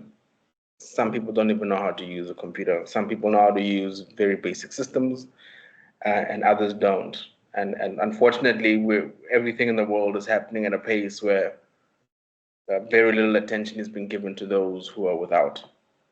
And so even for us in our policy document, it's really to be able to capture in words the ability for us to be able to use what it is that we have, what we know, what necessarily belongs to us, which might be our way of life as African people, to really be able to use that as the building blocks to create the kind of economy and systems that can really benefit our societies, both from an economic standpoint, but also, as we indicated, from a well-being perspective. And so really, for me, the only thing to say is the work continues for us to be able to try and wordsmith most of these suggestions into the document. And we'll figure out the ways and we'll share it. But I think it's been very, very informative and insightful for me. And I think, yeah, most of your points, and I'm glad we've recorded this, most of your points were pretty solid. And we'll then take into sentences and put them into the document. But I just wanted to appreciate all of you and all of your time for the session, and then all of your insights as well. They were really, really quite valuable for me. Thanks again. Thank you. Kanga, closing remarks. Thank you so much for even just first and foremost to the C20 Sharpa in terms of just convening this, and also to use Wakete and Tando, like the long nights, and also just skill set. Like we all know this is voluntarily. So just to appreciate you for even just steering this process. And also, I know I dropped a bit, but just coming back to hear the feedback around how we can enable more the policy, like that speaks volume to me, because for me, it shows that there's hunger for knowledge, and there's also hunger for ensuring that what we are presenting is not from our own thoughts, but it's something that's thought through. I don't know if it's only I who, at times when I go into meetings and when I look at maybe something, that a topic we're engaging in, if maybe it does not really speak volumes to me, I just keep quiet and I let it flow. But just to hear how people are engaging in the breakout rooms and just hearing the feedback has really been impactful for me, and shows that aspect of people are now engaging in this conversation, and there's more that we can also probably add on to the policy brief. So thank you so much for this opportunity. Thank you so much, Kanga. And so firstly, I'd like to thank everyone who's taken time out of the day to engage us with all of this work and the sleepless nights. I even fell sick during this process, then came back. Just the willingness, the openness, the engagement has really helped us create a document. I don't want to make it seem as though this has been a perfect process. It's been an imperfect process. And even the policy recommendation of itself is an imperfect document, right? But I think the important thing is that it's a catalyzing. What we wanted it to be is that it must be a catalyzing document, a catalyzing position to get the kind of change that we want to see. So change isn't going to be created in documents. But documents and policy positions are important in helping us not only imagine what the world could be if we put the right resources and competence and skills around certain issues, but also the kind of lives we could have in that new world that we're trying to create together. And that's what I want you to hold on to as we move forward, is that everything that we're doing here is that we're holding each other's hands in crafting a world where not only am I well, and have a happy life in that, but you too can, and not just only for this generation living now, but for generations to come as well. And as an indigenous African person who's gotten the opportunity to be exposed to a whole bunch of things, my ethical framework requires me to use my talents and skills to secure the next generation. And I think that's what we're doing here. I think that's the important work. And so even though sometimes it feels as though you're not at the forefront of the conversation, we appreciate your trust and trusting us to deliver your thoughts, to deliver your concerns.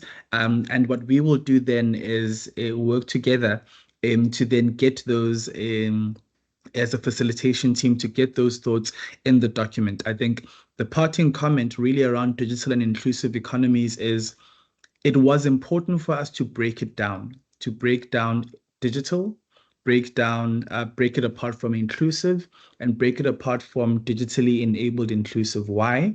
Because in this inclusivity conversation, in this changing world, we conflate the digital conversation with the inclusivity conversation. And yes, the digital economy and digital tools are important, but we do need to be thinking about the fundamental issues in our societies that are creating a healthy breeding ground for us to be unequal, for us to be apart, and for us to be unsustainable. And that's why, as a C20, the theme is equality, it is solidarity, and it is sustainability. That's what drives the kind of messaging that we want to deliver to the world leaders on that basis. So with that being said, thank you so much. Please make sure that you find your way into the group. We did also share our email addresses.